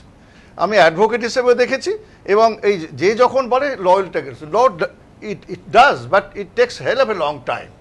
আমরা ওই অনেক ক্ষেত্রে দেখেছি যে 17, 18, 20 বছর চলে যায়, বা অনেক সময় হয়তো মারা যায়। আমার দুটো প্রশ্ন আছে, একটা হচ্ছে যে কজন তারা ছিল তার মধ্যে বাকিদেরকে কেন ধরা হলো না? একেবারে এখন 2012 সালে চার্জশিট অনুযায়ী 2012 সালে তো একটা পট পরিবর্তন হলো, অন্য একটা পার্টি গভর্নমেন্টে এলো, ঠিক আছে, তাদের পুলিশ কেন করলো না? তাদেরকে খুঁজে, প্লিজ প্লিজ প্লিজ প্লিজ আমাকে আমার মতো করে বলতে দিন, তা হলো তারা কেন তারা ধরলো না?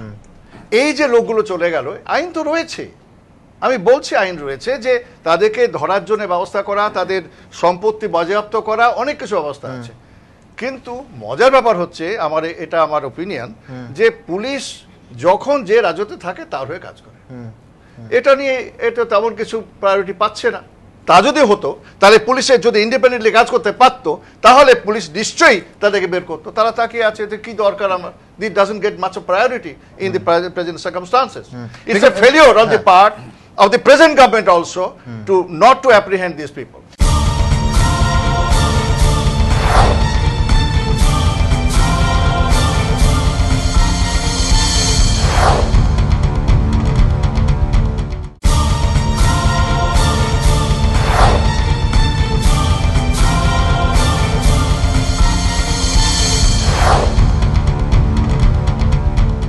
এই মুহূর্তে সবথেকে বড় খবর, প্রাক্তন সিপিএম সাংসদ লক্ষণ শেঠ, তার বিরুদ্ধে তদন্ত শুরু করতে চলেছে আলিমুদ্দিন।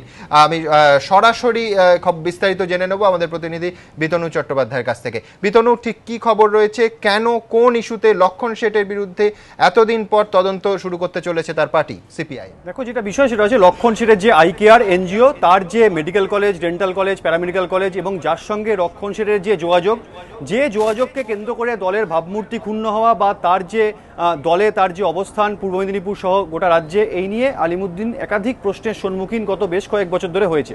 এবং মূলত এই প্রশ্নের পরিপ্রেক্ষিতেই গত 2012 যখন রাজ্য সম্মেলন হয়েছিল, তখন লক্ষণ শেঠকে রাজ্য কমিটি থেকে বাদ দেওয়া হয়েছিল। মনে রাখতে হবে সেটা হচ্ছে নন্দীগ্রাম কাণ্ডের কোনো বিষয় নয়, মূলত এই এনজিও, আইকেয়ার, মেডিকেল কলেজ, এতগুলো ব্যবসায়িক প্রতিষ্ঠানের সঙ্গে কেন একজন কমিউনিস্ট পার্টির সদস্য যোগাযোগ থাকবে, সরাসরি তিনি তার সঙ্গে যুক্ত থাকবেন, এই নিয়ে বারবার প্রশ্ন উঠেছে আলিমুদ্দিনে, এবং এই কারণে তাকে রাজ্য কমিটি থেকে বাদ দেওয়া হয়েছিল। সম্প্রতি আইকেয়ারের এই মেডিকেল কলেজ, প্যারামেডিক্যাল কলেজ ইত্যাদির সঙ্গে একটি বেসরকারি সংস্থার একটা যৌথ উদ্যোগে চুক্তি হয়। তাতে লক্ষণ শেঠ শিবিরের যেটা বক্তব্য, সেটা হচ্ছে ব্যাংক ঋণ এবং অন্যান্য যে লায়াবিলিটি বা আর্থিক দায় রয়েছে, সেই মিলে প্রায় 70 কোটি টাকা, সেই বিষয়ে বেসরকারি সংস্থাটি লক্ষণ শেঠকে বা আইকেয়ারকে দেওয়ার কথা বলে, এবং তার পরিবর্তে তারা এই যৌথ চুক্তিটা হয়। যেটা আলিমুদ্দিনে গত 1-1.5 মাসে একাধিক অভিযোগ এসছে, সে এই চুক্তি সংক্রান্ত বিষয়তে লক্ষণ শেঠ ব্যক্তিগতভাবে আর্থিকভাবে লাভবান হয়েছেন। এবং এরকম একাধিক অভিযোগ আলিমুদ্দিনে আসার পরে সম্প্রতি আলিমুদ্দিন যেটা সিদ্ধান্ত নিয়েছে, রাজ্য সম্পাদক মণ্ডলীর 2 সদস্যকে দায়িত্ব দেওয়া হয়েছে যে তারা লক্ষণ শেঠের বিরুদ্ধে একটা তদন্ত শুরু হয়েছে ইতিমধ্যেই, এবং সেই তদন্ত কমিটি যারা তদন্ত করছেন, যে সমস্ত অভিযোগ, একাধিক অভিযোগ লক্ষণ শেঠের বিরুদ্ধে এসছে, এই বেসরকারি সংস্থার সঙ্গে আইকেআরের medical college, dental college, paramedical কলেজের যে যৌথ উদ্যোগে যে চুক্তি, তার বাইরে আর্থিক লেনদেন সংক্রান্ত যে অভিযোগ, সেই সমস্ত অভিযোগ আলিমুদ্দিন খতিয়ে দেখছে, এবং খতিয়ে দেখার পরে স্বাভাবিকভাবেই এটা লোকসভা ভোটের আগে একটা অত্যন্ত কড়া একটা পদক্ষেপ বলা যেতে পারে। দলের শুদ্ধকরণের যে বার্তা একসময় বুদ্ধবাবুরা দিয়েছিলেন লক্ষণ শেঠকে বা অমিতাভ নন্দীকে রাজ্য কমিটিকে বাদ দিয়ে 2012 সালে, আজকে এই লোকসভা ভোটের আগে যেখানে তমলুক লোকসভা কেন্দ্রে লক্ষণ শেঠের পরে কে প্রার্থী হবেন এই নিয়ে পূর্ব মেদিনীপুর জেলায় একটা আলোচনা চলছে, আলিমুদ্দিনে একটা আলোচনা চলছে, যে নিয়ে এখনও চূড়ান্ত কোনো ঐক্যমত্যে আলিমুদ্দিন আসতে পারেনি। কিন্তু এরই মধ্যে লক্ষণ শেঠের বিরুদ্ধে একাধিক অভিযোগ যেটা আলিমুদ্দিনে জমা পড়েছে, আর্থিক বেনিয়ম, আর্থিকভাবে বেসরকারি সংস্থা থেকে লাভবান হওয়ার, সেই অভিযোগের পরিপ্রেক্ষিতে আলিমুদ্দিন স্ট্রিট সম্প্রতি একটা তদন্ত কমিশন গঠেছে, এবং সেই তদন্তের রিপোর্ট পাওয়ার পরেই লক্ষণ শেঠের কাছ থেকেও জানতে চাওয়া হবে, সেই কমিটি জানতে চাইবে যে তার বিরুদ্ধে যে অভিযোগ উঠেছে সেই অভিযোগের বিষয়ে। পাশাপাশি আলিমুদ্দিন স্ট্রিট খতিয়ে দেখছে যে এই অভিযোগ আদৌ কতটা যুক্তিযুক্ত। যদি এই অভিযোগ ঠিক হয়, আলিমুদ্দিন সূত্রে যেটা খবর, সেক্ষেত্রে লক্ষণ শেঠের বিরুদ্ধে, তিনি এখন পূর্ব মেদিনীপুর জেলার জেলা সম্পাদক মণ্ডলীর সদস্য, সিটুর কাউন্সিল সদস্য, সেক্ষেত্রে তার বিরুদ্ধে আরও কড়া ব্যবস্থা নেওয়া হতে পারে, এমনটাই আলিমুদ্দিন সূত্রে জানা যাচ্ছে। সময় অনেক ধন্যবাদ বিতরণ। আমি ঠিক এই খবর থেকে সুজন চক্রবর্তীর কাছে আসবো। আপনি সচেতনভাবে ভাবমূর্তি পুনরুদ্ধারের চেষ্টা করছেন, একদিকে লক্ষণ শেঠ, অন্যদিকে নেতায়ের ঘটনায় ভুল স্বীকার, মানে এইগুলো কি নির্বাচনের আগে যে না এই সিপিএম নয় সেই সিপিএম, এই ধরনের বার্তা দেয়া? আমি না, মানে এত হালকাভাবে দেখাটা নিশ্চয়ই কেউ দেখতে পারেন, আমি সেভাবে দেখছি না। কি ডিসিশন হয়েছে, কখন ডিসিশন হয়েছে, সেটা যখন জানাবার দরকার থাকবে তখনই নিশ্চয়ই জানানো হবে। আমি সেটা কোনো স্পেসিফিক ঘটনার উপরে কোনো কমেন্ট করছি না, সেটা আমার পক্ষে উচিত নয়, সঙ্গতও নয়। কিন্তু এটা নিয়ে কোনো সন্দেহ নেই যে বোধহয় সবাই সহমত হবেন যে আমাদের পার্টিতে কন্টিনিউয়াসলি একটা ইভ্যালুয়েশনের প্রসেস আছে।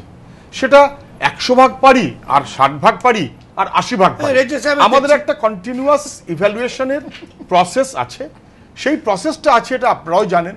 কখনো কখনো বলেছেন যে এই পার্টি একটা বার্তা দিল, পার্টি একটা অ্যাটিটিউড নিল, আবার হয়তো কখনো বলেছেন না অ্যাটিটিউড নিল না, কোন সময় পারা গেল, কোন সময় পারা গেল না, কোনটা করা হবে কোনটা করা হবে না, নিশ্চয়ই একটা প্রেরোগেটিভ আমাদের পার্টিতে থাকা উচিত।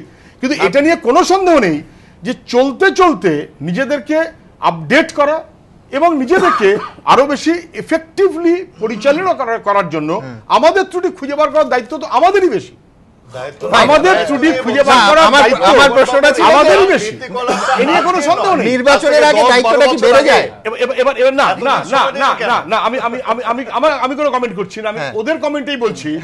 নির্বাচনের আগে বেড়ে যায় কি নির্বাচনের আগে বেড়ে যায় না, এটা দাঁড়ায় না এই কারণে যে যিনি ওখানে সংবাদ ভাষ্য দিচ্ছিলেন তিনিই বলেন গত রাজ্য কমিটির সম্মেলনের সময় অমুককে ড্রপ করা হয়েছে লক্ষণবাবুকে এই কারণে, ওনার ব্যাখ্যা অনুযায়ী।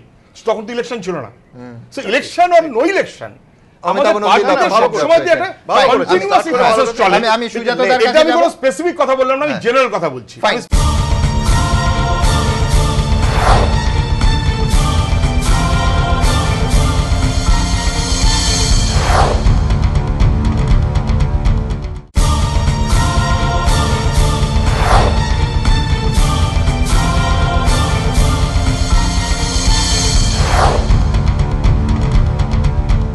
আরও একবার নেতায়ের ঘটনায় ফিরি, আরও একবার আপনাদের মনে করিয়ে দিই যে নেতায়ের ঘটনার ঠিক আগে যে পত্রযুদ্ধের কথা বলছিলাম, তৎকালীন কেন্দ্রীয় স্বরাষ্ট্রমন্ত্রী পি চিদম্বরম বনাম তৎকালীন রাজ্যের মুখ্যমন্ত্রী এবং স্বরাষ্ট্রমন্ত্রী বুদ্ধদেব ভট্টাচার্য, কি ছিল মনে করিয়ে দেবো এক ঝলকে। জঙ্গলমহলে সিপিএম এর সশস্ত্র ক্যাম্পের অভিযোগ নিয়ে এবং নেতাই কাণ্ডের পর তৎকালীন মুখ্যমন্ত্রী বুদ্ধদেব ভট্টাচার্য ও তৎকালীন কেন্দ্রীয় স্বরাষ্ট্রমন্ত্রী পি চিদম্বরমের মধ্যে একাধিকবার চিঠি চালাচালি হয়েছিল, যা ঘিরে উত্তপ্ত হয়ে উঠেছিল রাজনীতি। 2010 সালের 21শে ডিসেম্বর তৎকালীন মুখ্যমন্ত্রী বুদ্ধদেব ভট্টাচার্যকে লেখা এক চিঠিতে চিদম্বরম দাবি করেছিলেন জঙ্গলমহলে সিপিএম এর পার্টি অফিস ও কর্মীদের বাড়ি থেকে হারমাদ শিবির চলছে, এলাকা দখল করছে সশস্ত্র ক্যাডাররা। চিঠিতে চিদম্বরম লিখেছিলেন, পশ্চিমবঙ্গের সক্রিয় হারমাদ বাহিনী, আমাদের কাছে যে অভিযোগ ও তথ্য এসেছে তা থেকে ইঙ্গিত মিলছে মাওবাদী মোকাবিলার জন্য গ্রামরক্ষী বাহিনীর নামে সিপিএম এর সশস্ত্র ক্যাডার মোতায়েন রয়েছে। হারমাত ক্যাম্পগুলির বেশিরভাগই যে সিপিএম এর দলীয় অফিস ও ক্যাডারদের বাড়ি থেকে চলেছে তার প্রমাণ মিলেছে। আমি আপনাকে অনুরোধ করছি অবিলম্বে সমস্ত সশস্ত্র ক্যাডার, সে হারমাত বাহিনীর নামে থাকুক কিংবা অন্য কোনো নামে, তাদের নিরস্ত্র করা হোক। দ্রুত চিঠির উত্তর পেলে তিনি খুশি হবেন বলেও চিঠিতে জানিয়েছিলেন চিদম্বরম।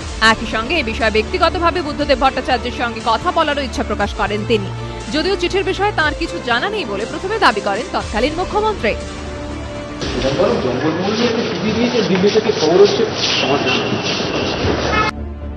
কিন্তু এরপরই চিদম্বরমের চিঠি নিয়ে প্রশ্ন তুলতে শুরু করে সিপিএম। অভিযোগ করা হয় চিঠি মহাকরণে পৌঁছানোর আগেই তার সংবাদ মাধ্যমে ফাঁস করা হয়েছে দিল্লিতে।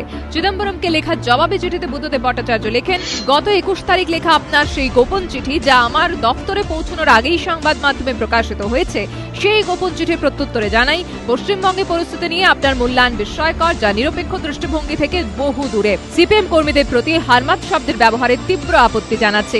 কুৎসিত এই শব্দটি প্রকৃত অর্থ না জেনেই আপনি ব্যবহার করেছেন, যে শব্দ উপমা হিসেবে ব্যবহার করে তৃণমূল নেতারা। এরপর বুদ্ধ ও চিদম্বরমের মধ্যে আরো কয়েকটি চিঠি চালাচালি হয়। নেতাই কাণ্ডের দিন ফের তৎকালীন মুখ্যমন্ত্রী বুদ্ধদেব ভট্টাচার্যকে চিঠি দেন কেন্দ্রীয় স্বরাষ্ট্রমন্ত্রী। রাজ্যের আইন শৃঙ্খলা প্রশ্নে চিঠি চালাচালি পর্বে চিদম্বরম বুদ্ধদেব ভট্টাচার্যকে লিখেছিলেন 3রা জানুয়ারি থেকে 7ই জানুয়ারি পর্যন্ত তিনি দিল্লিতে থাকবেন, মুখ্যমন্ত্রী এলে কথা হবে। 7 তারিখেই ঘটে লালগড়ের ঘটনা। ফের মুখ্যমন্ত্রীকে চিঠি লেখেন উদ্বিগ্ন চিদম্বরম, বলেন যত তাড়াতাড়ি সম্ভব অন্যান্য কর্মসূচি রদবদল করে দিল্লি আসুন, কথা হবে। 4 দিন পর চিদম্বরমের সর্বশেষ চিঠির উত্তর দেন বুদ্ধদেব, জানান তার পক্ষে এখনই দিল্লি যাওয়া সম্ভব নয়, জানুয়ারি মাসের 3য় সপ্তাহে তিনি দিল্লি যেতে পারবেন। সব মিলিয়ে বুদ্ধ চিদম্বরমের সেই চিঠি পাল্টা চিঠি এখনো অনেকের স্মৃতিতেই উজ্জ্বল। এবিপি আনন্দ। সুজাতা, রাজনৈতিক চাপান উত্তর ব্যাখ্যা সাধারণ মানুষ ভোটারের ওপর কি প্রভাব হয় সেটা তো পরের কথা, কিন্তু তদন্তের ক্ষেত্রে একেবারে স্পেসিফিক্যালি নেতায়ের তদন্তের ক্ষেত্রে, মামলার ক্ষেত্রে, ন্যায় বিচার দেওয়ার ক্ষেত্রে কোনো হেরফের হতে পারে? এই এত বড় স্বীকারোক্তির পর দোষীদের খুঁজে যারা ফেরার আছে তাদের গ্রেফতার, শাস্তি দানের ক্ষেত্রে কোনো তফাৎ আনতে পারে এই স্বীকারোক্তি? ঘটনার উপর এটা একটা public information, public disclosure by পূর্বতন মুখ্যমন্ত্রী। প্রসিকিউশন উইটনেস কল করে এটাকে কল করতে পারে এবং বলতে পারে যে তাকে কাঠগড়ে তুলিয়ে প্রশ্ন, আমাদের ছেলেরা ভুল করেছিল, এই প্রশ্ন আইনে আসতে পারে যখন আমি পাবলিক ডিসক্লোজার দিচ্ছি। এবং সেটা এখন যখন মামলাটা চলছে, সমাপ্তি হয়নি, তখন ইম্পর্টেন্ট এভিডেন্স যদি আসে, সেটা এভিডেন্স হিসাবে যদি দেখেন নিঃসন্দেহে রাখতে পারে। প্রশ্নটা আমার কাছে মনে হচ্ছে গুরুত্বপূর্ণ এই কারণে, আইনের দিকে আমি তো যাচ্ছি কি বিচার হবে। সিবিআই তখনই 8 জন নেতার নাম পোস্টার দিয়ে ওয়ান্টেড বলে, এখনো অনেকে ফেরার আছেন। প্রশ্নটা খুব অবাক যে একটা সংসদীয় পার্টি কিভাবে অস্ত্রভাণ্ডার গড়ে তুলল। ইফ ইউ গো বিয়ন্ড নিতায়ের পেছনে ঘটনাটাকে, যে কীভাবে অস্ত্রভাণ্ডার গড়ে তুলছে, তারপরে সে অস্ত্রগুলো রাখছে। পার্টি, শাসক পার্টি যারা সংবিধান মেনে চলার কথা, তারা অস্ত্রভাণ্ডার বেআইনিভাবে মজুত করছে। এবং এই ভুল কতবার ভুলটা স্বীকার করতে হবে, কত ঘটনায় মরিচ ঝাঁপি ভুল স্বীকার হয়নি। আপনাকে একটা অনুমতি নিয়ে আমি মনে করি দেওয়ার জন্য, আমরা যখন অ্যাসেম্বলিতে বুদ্ধবাবু এতবার প্রতি সপ্তাহে ক্ষমা চাইতেন যে আমাদের বলতে বাধ্য হতাম যে he is a minister in charge of ক্ষমা চাওয়া। আমি এখনই উদাহরণ দিতে পারি, কখনো ছাত্রদের, কখনো মাদ্রাসা ছাত্রদের, কখনো টিচার্সদের সম্পর্কে বলা, প্রতি সপ্তাহে হি ইউজ টু ক্ষমা চাওয়া। এবং আমরা ওই জন্য বলতাম যে he is not minister in charge of home, is a minister in charge of ক্ষমা চাওয়া।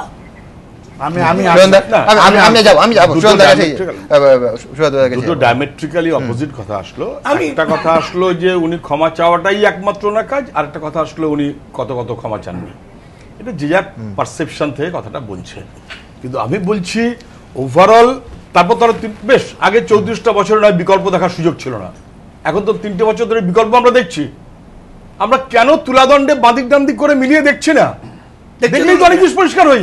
আমি তো শেষ করি,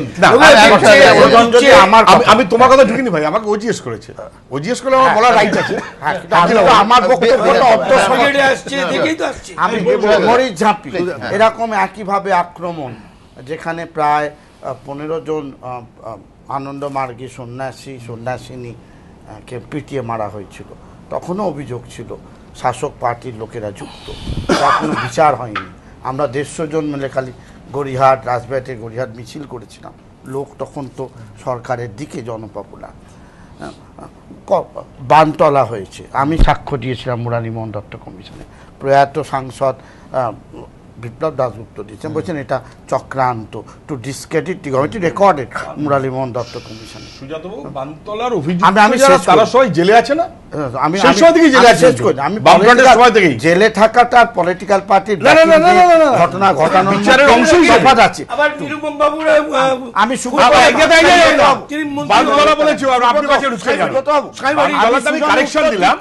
আমি সুজনে উত্তর দিচ্ছি, আমি বানতলার বানতলার অভিযুক্ত আর পেছনে পলিটিক্যাল পার্টির এইগুলো, সেটা তো আপনার আমি শেষ করি, আপনার ফিলিং। আমি সুজন শেষ করি, বিচারে যা হয়েছে সেটা হয়েছে এবং বামফ্রন্ট সরকার আমলেই হয়েছে। শেষ করি, ফাইন।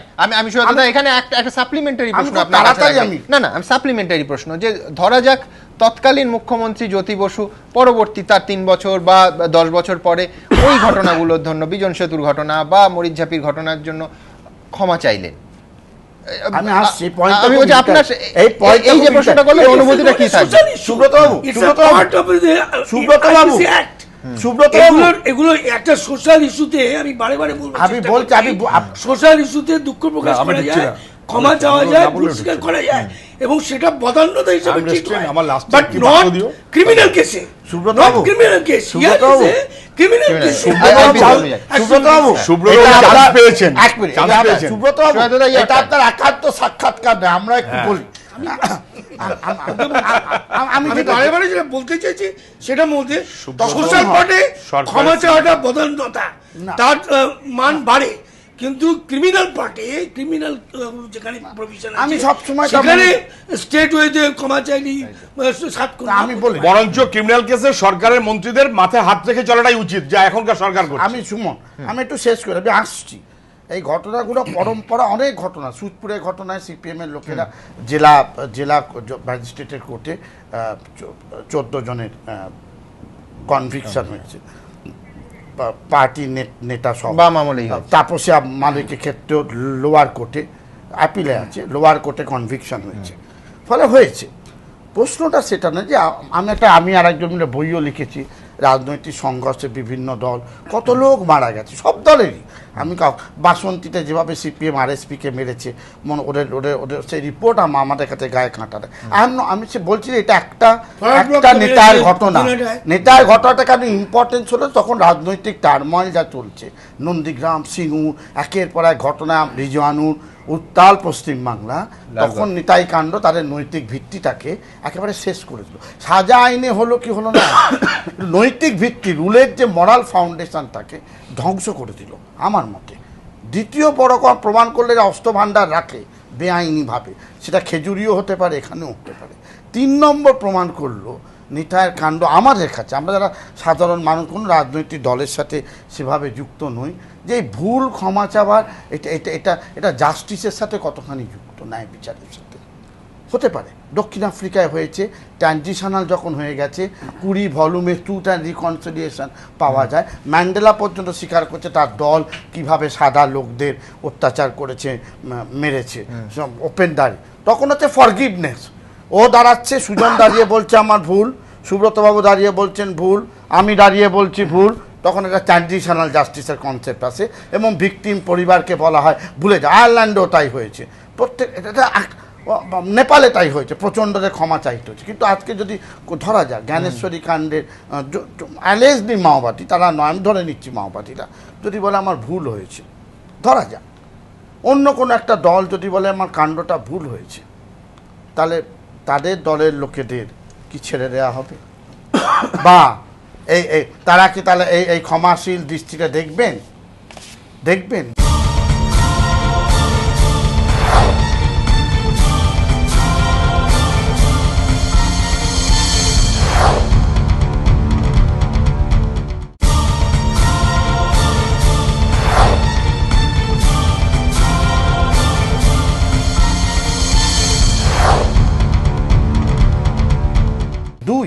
সিপিএম আজকে স্বীকার করছেন মুখ্যমন্ত্রী, তখন কিন্তু সুশান্ত ঘোষ বলেছিলেন অন রেকর্ড, এটা তৃণমূল মাওবাদীদের লড়াই। দীপক সরকার মহাশয় বলেছিলেন দণ্ডপাটের বাড়ি থেকে গুলি চলেছে আত্মরক্ষার্থে। বারবার এই কথাগুলো আসাতে মনে হয়েছিল তখন ঘটনা প্রবণটাকে ঘুরিয়ে দেওয়া। নন্দীগ্রামের কথা হচ্ছে, সিবিআইয়ের কথা সুজন বলছে, ঠিক ভুল আমি শেষ করে দিই। ভিখারি পাসওয়ানে আমি পিটিশন আসছিলাম ভিখারি পাসওয়ানের পরিবারের সঙ্গে। সিবিআই রিপোর্ট তৎকালীন বামফ্রন্ট মানেনি, রিজওয়ানের রিপোর্টকে চ্যালেঞ্জ করা হয়েছিল সুপ্রিম কোর্ট, তাদের রিপোর্ট মানেনি। ফলে আমি আজকে হঠাৎ সাধু হয়ে গেলাম সিবিআইটাই আমাকে, তার বাঁচবার অক্সিজেন হয়তো সিবিআই রিপোর্ট। যে কুকর্ম করেছে তারা পৃথিবী রিপোর্ট আছে। গুজরাটে গোড্রাকাণ্ডে মোদিকে ক্লিন চিট দেওয়া হচ্ছে না, আমরা মানবো না। বিজেপি মানতে পারেন, বিজেপি ওটা ক্যাম্পেনের পার্ট হতে পারে, আমি মানবো না। আমি কথায় কথায় বলছি আমি মানবো না। কেন? গুজরাট কাণ্ডে যারা সেভারাল রিপোর্টস, অথবা আমাদের সেভারাল রিপোর্টস অন 1984 কোন কংগ্রেসী নেতারা তাতে যুক্ত। ফলে সিবিআই বলিল, আর ওটা আমার পক্ষে গেল বলে স্যাক্রোসাইন্ট হলো, আমি তো তার পক্ষে নই। নেতাই কাণ্ডে আমি দেখব, মুখ্যমন্ত্রীকে আমি চাইবো সুব্রত বাবুর কাছ থেকে, যারা সরকারে আছেন তারা পাবলিক প্রসিকিউটরকে নির্দেশ দেবেন on this public disclosure in an open meeting, on an open meeting he should be called in the death, এবং বলতে হবে তাহলে আমাদের ছেলেরা কারা, কিভাবে ভুল করেছিল, পার্টির নির্দেশ ছিল কি ছিল না, অথবা ওটা একটা তাৎক্ষণিক প্রতিক্রিয়া যেটা অশোকবাবু ব্যাখ্যা করার চেষ্টা করছে। All should come, he should in the doc.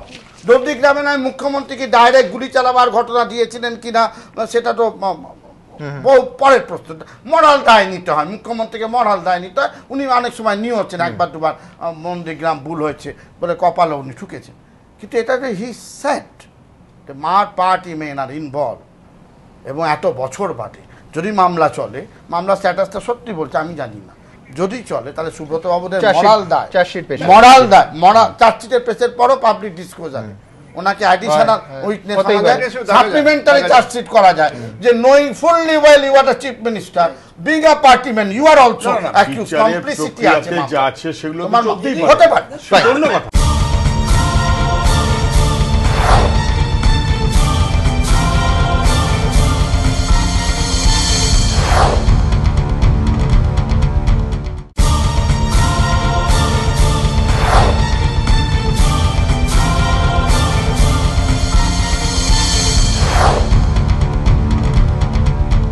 আমি সুমন বাবুর কাছে যাব, তার আগে আপনাদের দেখাবো যে এই যে ভুল স্বীকার, যে প্রশ্নটা আমি করছিলাম যে ভ্যালু বেস পলিটিক্স নাকি politics of admitting mistakes, Buddhadeb Bhattacharya একাধিকবার একাধিক ঘটনায় কিন্তু স্পষ্টভাবে নিজের ভুল স্বীকার করেছেন। কি কি সেই ঘটনা আপনাদের সামনে? হ্যাঁ, নেতাইয়ের মতো ঘটনা ঘটে গেছিল, অন্যায়, আমাদের ছেলেরা ভুল করেছিল, নেতাইকে ভীষণ ভুল। আরও একটি ঘটনা, আরও একবার ভুল স্বীকার বুদ্ধদেব ভট্টাচার্যের। বিরোধীরা দীর্ঘদিন ধরেই কটাক্ষ করে বলে থাকেন প্রাক্তন মুখ্যমন্ত্রী এত ভুল স্বীকার করেন যে বোঝা যায় না কোন কাজটা তিনি বা তাঁর দল ঠিক করেছিলেন। দেখে নেওয়া যাক এর আগে কবে কবে কি বিষয়ে ভুল স্বীকার করেছিলেন বুদ্ধদেব ভট্টাচার্য। 19 এপ্রিল 2009 বুদ্ধদেব ভট্টাচার্য বলেছিলেন, পঞ্চায়েত ভোটে অনৈক্যের কারণে কোচবিহার এবং দিনাজপুরে আমাদের ফল খারাপ হয়েছে, তার পুনরাবৃত্তি হতে দেব না, সেজন্যই পঞ্চায়েতের ভুল স্বীকার করে আমরা একসঙ্গে লড়ছি। 21 জুন 2010 বুদ্ধদেব ভট্টাচার্য বলেছিলেন, আমরা আত্মসমীক্ষার পথে এগিয়েছি, আত্মতুষ্ট হইনি, অনেক কর্মসূচি নিয়েছি, তা কার্যকর করতে গিয়ে কিছু ভুল ত্রুটি হয়েছে। 13 ফেব্রুয়ারি 2011 তৎকালীন মুখ্যমন্ত্রী বুদ্ধদেব ভট্টাচার্য বলেছিলেন, আমরা যে ভুল করেছি তা শুধরে নিতে হবে। পার্টির কিছু নেতা কিছু কর্মী ভুল করেছেন, কয়েকজনের জন্য পার্টির বদনাম হচ্ছে, তাই বলছি জবরদস্তি করবেন না, মাতব্বরি করবেন না, মাথা নিচু করে ভুল শুধরে নিন। 23 মার্চ 2011 বুদ্ধদেব ভট্টাচার্য বলেছিলেন, জমি অধিগ্রহণে ঐক্যমত্য করে এগোতে হবে, জবরদস্তি চাই না, আমরা ভুল শোধরাচ্ছি। 15 এপ্রিল 2011 বুদ্ধদেব ভট্টাচার্য বলেছিলেন, সিঙ্গুরের ঘটনা আপনাদের অনেকেরই পছন্দ হয়নি আমি জানি, আশা করেছিলাম বিরোধীরা দায়িত্ববোধের পরিচয় দেবেন, সবসময় লাঠিপেটা করা গণতন্ত্রে সরকারের কাজ নয়, তাই ভেবেছিলাম আরও একটু ধৈর্য ধরে থাকলে কাজটা বোধহয় হয়ে যাবে, বিরোধীরা এর মর্যাদা দেননি, এই ভুল আমি আর করব না। 13 জুলাই 2011 বুদ্ধদেবের আরও একটি ভুল স্বীকারোক্তি, তিনি বলেছিলেন, খণ্ডিত দৃষ্টিকোণ থেকে রবীন্দ্রনাথকে বিচার করা খুবই ভুল হয়েছিল। 13 নভেম্বর 2012 বুদ্ধদেব ভট্টাচার্য বলেছিলেন, আমরা ভুল করেছি বলে মানুষ আমাদের সরিয়ে দিয়েছেন। 2008-এ বণিক সভার এক অনুষ্ঠানে সপ্তম বাম সরকারের প্রশাসনিক প্রধান বুদ্ধদেব ভট্টাচার্যের গলায় ঝরে পড়েছিল আক্ষেপের সুর। বলেছিলেন তার দুর্ভাগ্য তিনি এমন একটা দল করেন যারা বন্ধ ডাকে, অবরোধ করে, আর তাকে তার সমর্থন করতে হয়। তৎকালীন মুখ্যমন্ত্রীর এই মন্তব্যের সমালোচনার ঝড় ওঠে সিপিএম এর অভ্যন্তরে। দলের 23তম রাজ্য সম্মেলনে শেষ পর্যন্ত এ নিয়েও ভুল স্বীকার করেন বুদ্ধদেব। বলেন, ধর্মঘট নিয়ে যা বলেছিলাম ভুল হয়েছিল, ভুল যে হয়েছিল তখনই তা বুঝতে পেরেছিলাম। আপনাদের সামনে ভুল স্বীকার করছি, জীবনে আর এমন ভুল হবে না। অর্থাৎ নিজের কাজের জন্য হোক কিংবা দলের, বুদ্ধদেব ভট্টাচার্যের ভুল স্বীকারের সেই ট্র্যাডিশন এখনো অব্যাহত। এবিপি আনন্দ। সুমন, আপনার কাছে যাব। শুধু উল্টো পাটটা আপনি ধরুন যে একজন মানুষ তিনি ভুল করলে ভুল স্বীকার করছেন, কতবার করছেন? আমি সেই প্রশ্নটা রাজনীতির ক্ষেত্রে যদি সরিয়ে রাখি, সেটা হচ্ছে এটা তো কোথাও একজন ব্যক্তির সততা, স্বচ্ছতা নিয়েও তো একটা বা ভুল স্বীকারের মধ্যে একটা সাহস, একটা বলিষ্ঠতা থাকে, এই ব্যাখ্যাও তো দেয়া যায় না। এই ব্যাখ্যাটা মানে আপনারা যে ভুল স্বীকারগুলো ক্রমান্বয়ে দেখালেন, সেই ভুল স্বীকারগুলোর সঙ্গে কিন্তু এই ভুল স্বীকারের একটা কোয়ালিটেটিভ পার্থক্য রয়েছে। কেন বলছেন? ধরুন আমি বলছি, অম্বিকে, শিলাদিত্য কাণ্ড, পার্ক স্ট্রিট কাণ্ডে যদি এটা ভুল স্বীকার পাওয়া যেত, সেটা ভোটার হিসেবে আপনার ভালো লাগতো না? এই জিনিসটার সঙ্গে আজকে যে নেতাই কাণ্ডে ভুল স্বীকার, এই দুটো জিনিসকে যদি আমরা একসঙ্গে আনি, তাহলে কিন্তু খুব স্বাভাবিকভাবে প্রশ্ন উঠবে আমাদের নিরপেক্ষতা সম্পর্কে। আমরা তাহলে বোধহয় নিরপেক্ষ নই যে দুটো জিনিসকে আমরা একসঙ্গে গুলিয়ে দেওয়ার চেষ্টা করছি। দুটোই ক্রাইম। মানবাধিকার কমিশন বলছেন যে কিছু হয়নি। গণধর্ষণ আর পার্ক স্ট্রিটের যে ধর্ষণ কাণ্ড, তার সঙ্গে আপনি যদি নেতাই গণহত্যাকে যদি পাশাপাশি রাখেন, নিশ্চয়ই সেটা দুটোর যে শাস্তি বা দুটোর যে প্রসিডিওর নিশ্চয়ই এক নয়, এটা আমরা সকলেই জানি। নেতাই ঘটনার যে খুব হালকা জিনিস নয়, এই ভুল স্বীকার এই ভুলটা তোমাদের স্বীকার করা উচিত। কারণ কি, কিছু মনে করো না, বলুন। না শুনুন,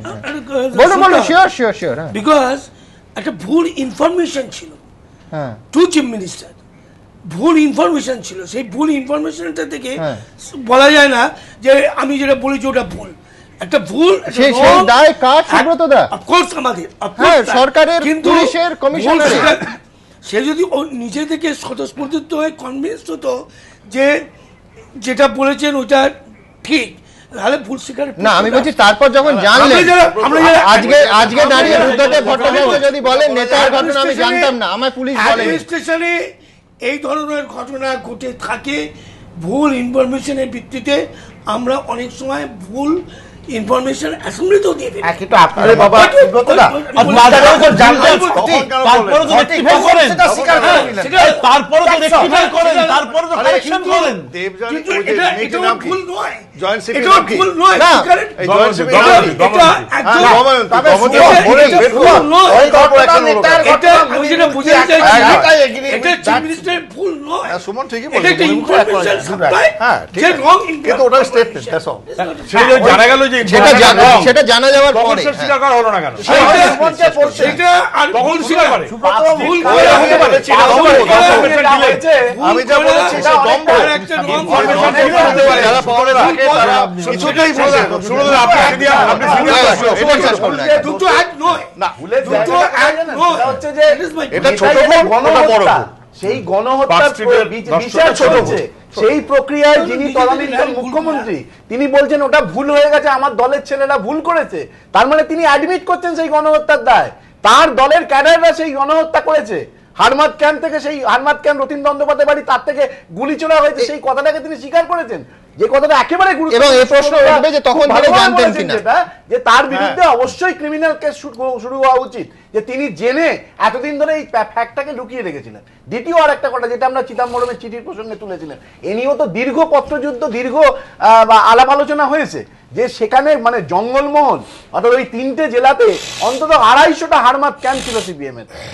সেই যে হারমাদ ক্যাম্পের যে সত্যতা, সেটা তো এই স্টেটমেন্টের মাধ্যমে নতুন করে প্রমাণিত হলো, যে সেই সময় রতিন দণ্ডপাঠের বাড়ি থেকে যে গুলি ছোড়া হলো সেটা যেটা হারমাদ ক্যাম্প ছিল, এবং সেখান থেকে বেআইনিভাবে গুলি ছোড়া হলো, সেই ঘটনাটা কিন্তু খুব স্বাভাবিকভাবে এই বুদ্ধদেব ভট্টাচার্যের স্টেটমেন্ট থেকে পরিষ্কার।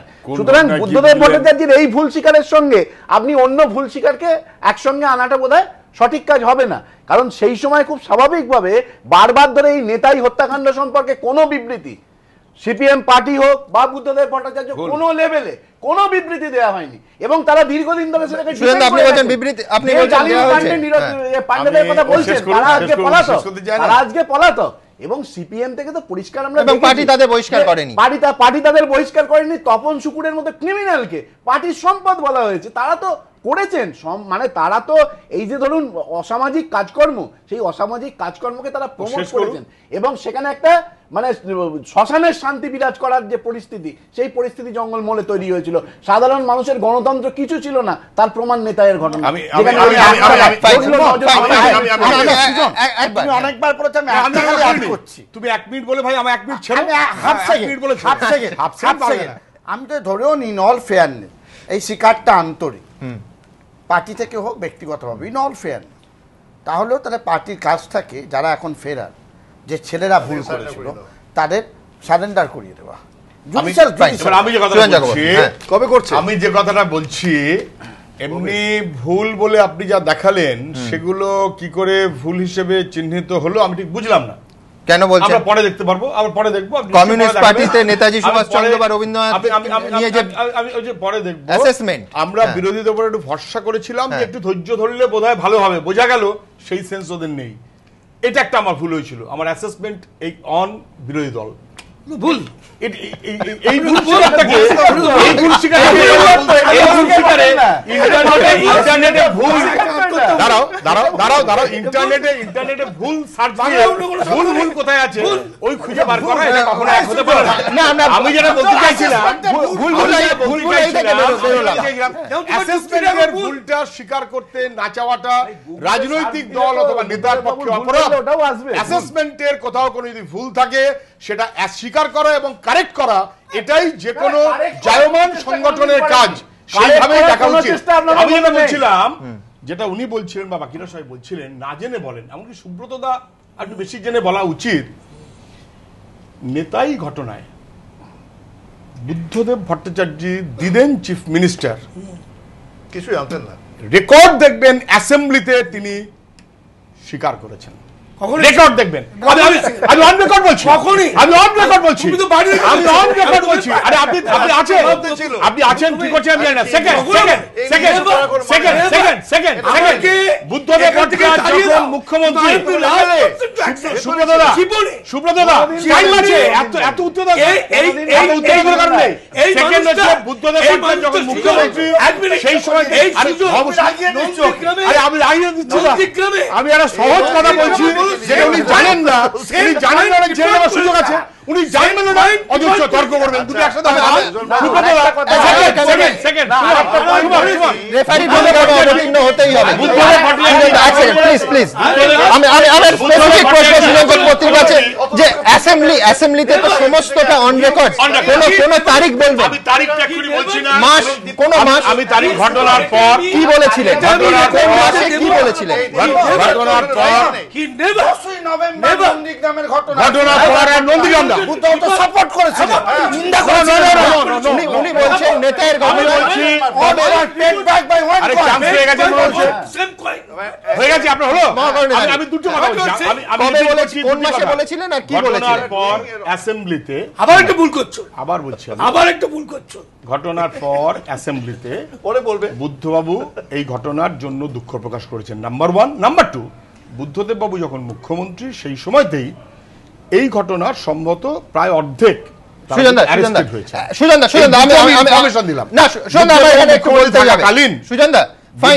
মুখ্যমন্ত্রী থাকাকালীন এই ঘটনায় যাদের নাম আছে তাদের মধ্যে প্রায় অর্ধেক অ্যারেস্টেড ছিলেন।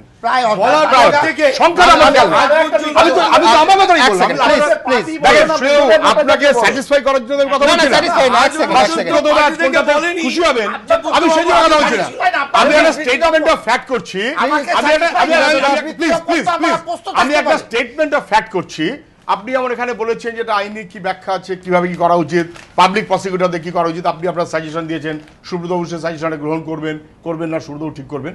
আমি স্টেটমেন্ট অফ ফ্যাক্ট হিসেবে দুটো কথা বললাম, দুটোকেই ভেরিফাই করে নেওয়া যায়। আচ্ছা ফাইন ফাইন, তারিখটা আমার মনে নেই। ঠিক আছে, আমরা আবার এখানে বসবো, প্লিজ আমরা আবার এখানে বসবো, আমরা বসবো, তারিখ নিয়ে এসে বসবো। কিন্তু সুজানদা আমার স্পেসিফিক একটা প্রশ্ন আছে আপনার স্টেটমেন্ট অফ ফ্যাক্টটা নিয়ে। সেটা হচ্ছে আপনি বললেন দুঃখ প্রকাশ করেছে। দুঃখ প্রকাশ করা একটা জিনিস, কোনো গাড়ি দুর্ঘটনায় 4 জন নিহত হলেও সেখানে মুখ্যমন্ত্রী দুঃখ প্রকাশ করবেন। দুঃখ প্রকাশ করার আমাদের ছেলেরা ভুল করেছে আকাশ পাতাল। কি বলছেন? দুঃখ প্রকাশ তো যে কোনো দুঃখ প্রকাশ নয়, অপরাধ স্বীকার। আগেকার করে অপরাধ স্বীকার করে। আমি তো বলুন একটু এটা আর একটু যদি তথ্যটাকে আমি জেনে নিই অশোকদা সুজানদার কাছ থেকে, যে দুঃখ প্রকাশ আর ভুল স্বীকার। আমি তো তফাৎটা বললাম। এক মিনিট শুনেন, আমি যখন এসেছি আমি দুর্বল, প্লিজ আমার মনে হচ্ছে প্লিজ, আমি খুব দুর্বল, আপনি ভীষণ সবল, এবং আপনি পারলে সরকারের 1 নম্বর লোক, আপনি পারলে 10 নম্বর লোক, ওটা আমি আলোচনা যাচ্ছি না। আপনার সাবল্য নিয়ে আপনি থাকুন, আমার দুর্বলতা নিয়ে আমি আছি, কিন্তু আমার বৃত্ত দুর্বল। আমি বলছি অ্যাসেম্বলিতে গিয়ে দাদা কাগজ কেটে খুলে দেখুন, খারাপ লেখাপড়া করুন না, সারা জীবন তো করলেন না। আমি সুমন লাস্ট কথা বলো, এতক্ষণ ভুল ঠুল অনেক কথা হলো, দুঃখ অপরাধ নেবেন না। মাননীয় মুখ্যমন্ত্রী আমাদের রাজনীতি শুরু করেছিলেন ডক্টর মমতা ব্যানার্জি এই কথাটা লিখে। ওটার জন্য কোনো পারসেপশন লাগে না, নিজেরটা জেনে অসত্য কথা বলে রাজনীতি করার সুযোগ নেবার সুযোগ ছাড়া। কখনো অস্বীকার করেছেন, কখনো ভুল স্বীকার করেছেন, কখনো বলেছেন অন্যায় করেছি, জীবনে উনি বলেন ডক্টর মমতা ব্যানার্জি বলেন, জীবনে ডক্টর মমতা ব্যানার্জি বলেন। আবার আমি বলছি অন রেকর্ড, পার্লামেন্টের হুজুর, পার্লামেন্টের হুজুর, পার্লামেন্টের হুজুর, পার্লামেন্টের হুজুর, পার্লামেন্টের হুজুর ডক্টর মমতা ব্যানার্জি প্রতিপক্ষ অনুষ্ঠানের পরবর্তী পর্যায়ে আমাকে যেতেই হবে। সিআইডি তদন্তে অশোকদা আসবো, আবার সুযোগ পাবেন আপনি। Please please please please allow me, please allow me. একটা কথা বললাম, একটু শুনুন আপনার একটা কথা। আমার মনে হয় যে আলোচনাটা এই 9টা মার্ডার কেস আইনে কি করা যায়, আপনি পারুই আমি একটা কথা শুধু বলছি, সংবিধান কি বলে আমি একটু অন্যভাবে দেখছি। অশোকদা 9টা মার্ডার কেস, আমি একটু শুনুন, এবার দুপক্ষকে আমার থামাতে হবে। অশোকদা আপনি বললেন পারুইয়ের সরস্বতী ঘোষের কথা, আজকে হাইকোর্টে আমি যাব, আমি আপনার কাছে আসবো। পারুইতে সরস্বতী ঘোষের কথা দিয়ে এই অনুষ্ঠান শুরু হয়েছিল। হাইকোর্ট আজকে পারুই কাণ্ডে সিআইডি তদন্ত যে প্রক্রিয়া চলছে তা নিয়ে একেবারে স্পষ্ট ক্ষোভ প্রকাশ করে। কি বলেছেন হাইকোর্টের মাননীয় বিচারপতিরা, দেখব। পারুই কাণ্ডে সিআইডি তদন্তে অসন্তুষ্ট কলকাতা হাইকোর্ট, সিবিআই তদন্তের ইঙ্গিত। সোমবারও হাইকোর্টে পারুই কাণ্ডের তদন্ত রিপোর্ট জমা দিতে ব্যর্থ সিআইডি। এদিন সরকারি আইনজীবী সাক্ষ্য সেন নিহত সাগর ঘোষের স্ত্রী, পুত্র ও পুত্রবধূর গোপন জবানবন্দি আদালতের হাতে তুলে দেন। সূত্রের খবর, গোপন জবানবন্দিতে সাগর ঘোষের স্ত্রী, পুত্র ও পুত্রবধূ জানিয়েছেন, বীরভূমের তৃণমূল জেলা সভাপতি অনুব্রত মণ্ডল ও জেলা সভাধিপতি বিকাশ রায় চৌধুরীর নির্দেশে এই হত্যাকাণ্ড। পাশাপাশি সুব্রত রায়, ভগীরথ ঘোষ, শেখ ইউনুস এবং শেখ আসগর সহ বেশ কয়েকজনের নাম করা হয়েছে গোপন জবানবন্দিতে। গোপন জবানবন্দি খুঁটিয়ে দেখে বিচারপতি দীপঙ্কর দত্ত সরকারি আইনজীবীর কাছে জানতে চান, গোপন জবানবন্দিতে যাদের নাম রয়েছে তাদের প্রত্যেককে গ্রেফতার করা হয়েছে। সরকারি আইনজীবী জানান, অভিযুক্তদের মধ্যে কয়েকজনকে গ্রেফতার করা হয়েছে, কয়েকজন ফেরার। এরপর ফের বিচারপতি জানতে চান, বাকিদের কেন গ্রেফতার করা হয়নি। ইতিমধ্যেই যাদের গ্রেফতার করা হয়েছে তাদের কি টিআই প্যারেড হয়েছে? সরকারি আইনজীবী তদন্তকারী অফিসারের সঙ্গে কথা বলে আদালতকে জানান টিআই প্যারেড হয়নি। এরপরই অসন্তুষ্ট বিচারপতি মন্তব্য করেন, সিআইডি কি জানে না কিভাবে তদন্ত করতে হয়? কেন সঠিক পথে তদন্ত হবে না? কার নির্দেশে তদন্ত চলছে? আদালত নির্দেশ দেবে, তারপর পদক্ষেপ করবে সিআইডি। এটা হতে পারে না। 7 দিনের মধ্যে সিআইডিকে প্রমাণ করতে হবে তারা তদন্ত কাঙ্ক্ষিত পথে এগিয়ে নিয়ে যাচ্ছে। তা না হলে দেশের বৃহত্তম নিরপেক্ষ সংস্থার হাতে তদন্তভার তুলে দেওয়া হবে। রিপোর্ট দেখে উনি জিজ্ঞেস করেন যে টিআই প্যারেড হয়েছে কিনা, 164-এ যেসব নামগুলো হয়েছে সেই নামগুলোর তাদের বিরুদ্ধে কী কী ব্যবস্থা নেওয়া হয়েছে, সেই ব্যবস্থার কোনো সদুত্তর দিতে পারেননি। উনি বলেছেন যে এইভাবে যদি তদন্ত চলে, এই তদন্তের গাফিলতি যদি থাকে, তাহলে পরের সোমবার যে নেক্সট হিয়ারিংয়ের দিন আমি তাহলে নিরপেক্ষ কোনো তদন্ত সংস্থার ওপর দিতে বাধ্য থাকব। পঞ্চায়েত ভোটের ঠিক আগের দিন বীরভূমের পাড়ুইয়ে গুলিবিদ্ধ হয়ে মৃত্যু হয় বিক্ষুব্ধ তৃণমূল কর্মী হৃদয় ঘোষের বাবা সাগর ঘোষের। নিহত সাগর ঘোষের বৌমা শিবানী ঘোষ অভিযোগ করেন, ঘটনায় অনুব্রত মণ্ডল সহ 41 জনের নামে লিখিত অভিযোগ দায়ের করলেও একই মামলায় দুটি এফআইআর হয় না। এই যুক্তিতে তা এফআইআর হিসেবে গ্রাহ্য করেনি পুলিশ। অভিযোগ, পাড়ুই থানার পুলিশ তার শাশুড়ির মাথায় বন্দুক ঠেকিয়ে সাদা কাগজে সই করিয়ে নিয়ে যায়। ইচ্ছে মতো 13 জন নিরপরাধের নামে খুনের মামলা রুজু করে। আইনজীবী মহলের একাংশ মনে করছেন, আদালতের এই দিনের নির্দেশের পর সিআইডির সামনে এখন কঠিন পরীক্ষা। তদন্তকারী সংস্থা এখন কি করে সেটাই দেখার। তার উপরই নির্ভর করছে পাড়ুই কাণ্ডের ভাগ্য। ধ্রুবজ্যোতি প্রামাণিক ও রাজশ্রী দত্তগুপ্ত, এবিপি আনন্দ, কলকাতা। 21শে জুলাই 2013 বীরভূমের পাড়ুইয়ের ঘোষ পরিবারে ঠিক কি হয়েছিল দেখাবো আপনাদের। ভোটের দিন প্রার্থীর বাবা বাড়িতে গুলিবিদ্ধ, একদিন পরে হাসপাতালে মৃত্যু। গত বছর এই ঘটনায় সংবাদ শিরোনামে নিয়ে আসে বীরভূমের পাড়ুইকে। 2013-র 21শে জুলাই ছিল চতুর্থ দফার পঞ্চায়েত নির্বাচন। তৃণমূলের টিকিট না পেয়ে বীরভূমের পাড়ুইয়ের কসবা থেকে নির্দল প্রার্থী হিসেবে দাঁড়িয়েছিলেন হৃদয় ঘোষ। ভোটের দিন সকালেই এই বিক্ষুব্ধ তৃণমূল প্রার্থীর বাড়িতে হামলা চালায় দুষ্কৃতীরা। অভিযোগ, হৃদয়কে বাড়িতে না পেয়ে তাঁর বাবা সাগর ঘোষের ওপর হামলা চালানো হয়। বাড়িতেই গুলিবিদ্ধ হন তিনি। একদিন পরে হাসপাতালে মৃত্যু হয় সাগর ঘোষের। এই ঘটনাকে কেন্দ্র করে রাজ্য রাজনীতি উত্তাল হয়ে ওঠে। পঞ্চায়েত ভোটের মনোনয়নপত্র জমাকে কেন্দ্র করে জেলায় জেলায় রাজনৈতিক হিংসার আবহে বিতর্ক বেঁধেছিল বীরভূম জেলা তৃণমূল সভাপতি অনুব্রত মণ্ডলের মন্তব্যে। সেই নির্দল প্রার্থীরা কেউ তৃণমূল হতে পারে না। আমাদের একটাই সিম্বল, জোড়া ফুল। কোন নির্দল প্রার্থীকে ভোট দেবেন না। আর যদি কোন নির্দল প্রার্থী বাড়িতে হুমকি দেয়, তার বাড়িটা ভেঙে চালিয়ে দিন।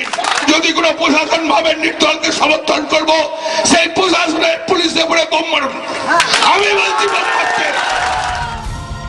অনুব্রতর এই মন্তব্য প্রকাশ্যে আসতেই সরব হন বিরোধীরা।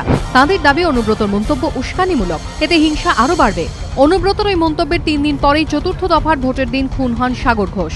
পরিবারের অভিযোগ ছিল, তৃণমূলের সদস্য হলেও টিকিট না পেয়ে হৃদয় ঘোষ পঞ্চায়েত নির্বাচনে নির্দল প্রার্থী হিসেবে দাঁড়ান। ওই আক্রোশেই ভোটের ঠিক আগের রাতে তৃণমূলের ক্ষমতাসীন গোষ্ঠীর আশ্রিত দুষ্কৃতীরা হৃদয়কে খুন করতে তাঁর বাড়িতে হানা দেয়। যদিও ওই দুষ্কৃতীদের নিশানায় পড়ে যান তাঁর বাবা বৃদ্ধ সাগর ঘোষ। ঘটনার দিন রাতেই 4 জনকে গ্রেফতার করেছিল পুলিশ। কিন্তু হৃদয় ঘোষরা দাবি করেন, ধৃত 4 জনের নামে তারা কোনো অভিযোগই করেননি। তাদের অভিযোগ ছিল দোষীদের আড়াল করার চেষ্টা করছে পুলিশ। এই অভিযোগের প্রেক্ষিতে তদন্তে নামে রাজ্য মানবাধিকার কমিশন। 4 সপ্তাহের মধ্যে পুলিশ সুপারকে রিপোর্ট দেওয়ার নির্দেশ দেয় তারা। এই হত্যাকাণ্ডে পুলিশ যে 13 জনের বিরুদ্ধে অভিযোগ দায়ের করেছিল, তাদের মধ্যে 2 জন নেপাল কৃষ্ণ রায় ও নবকৃষ্ণ রায় কলকাতা হাইকোর্টের বিচারপতি সঞ্জীব বন্দ্যোপাধ্যায়ের ইজলাসে মামলা করেন। তাদের দাবি, তৃণমূলের প্রভাবশালী নেতাদের বাঁচানোর জন্য পুলিশ মিথ্যে মামলা সাজিয়েছে, তারা নির্দোষ। ঘটনার সিআইডি তদন্তের নির্দেশ দেওয়া হোক।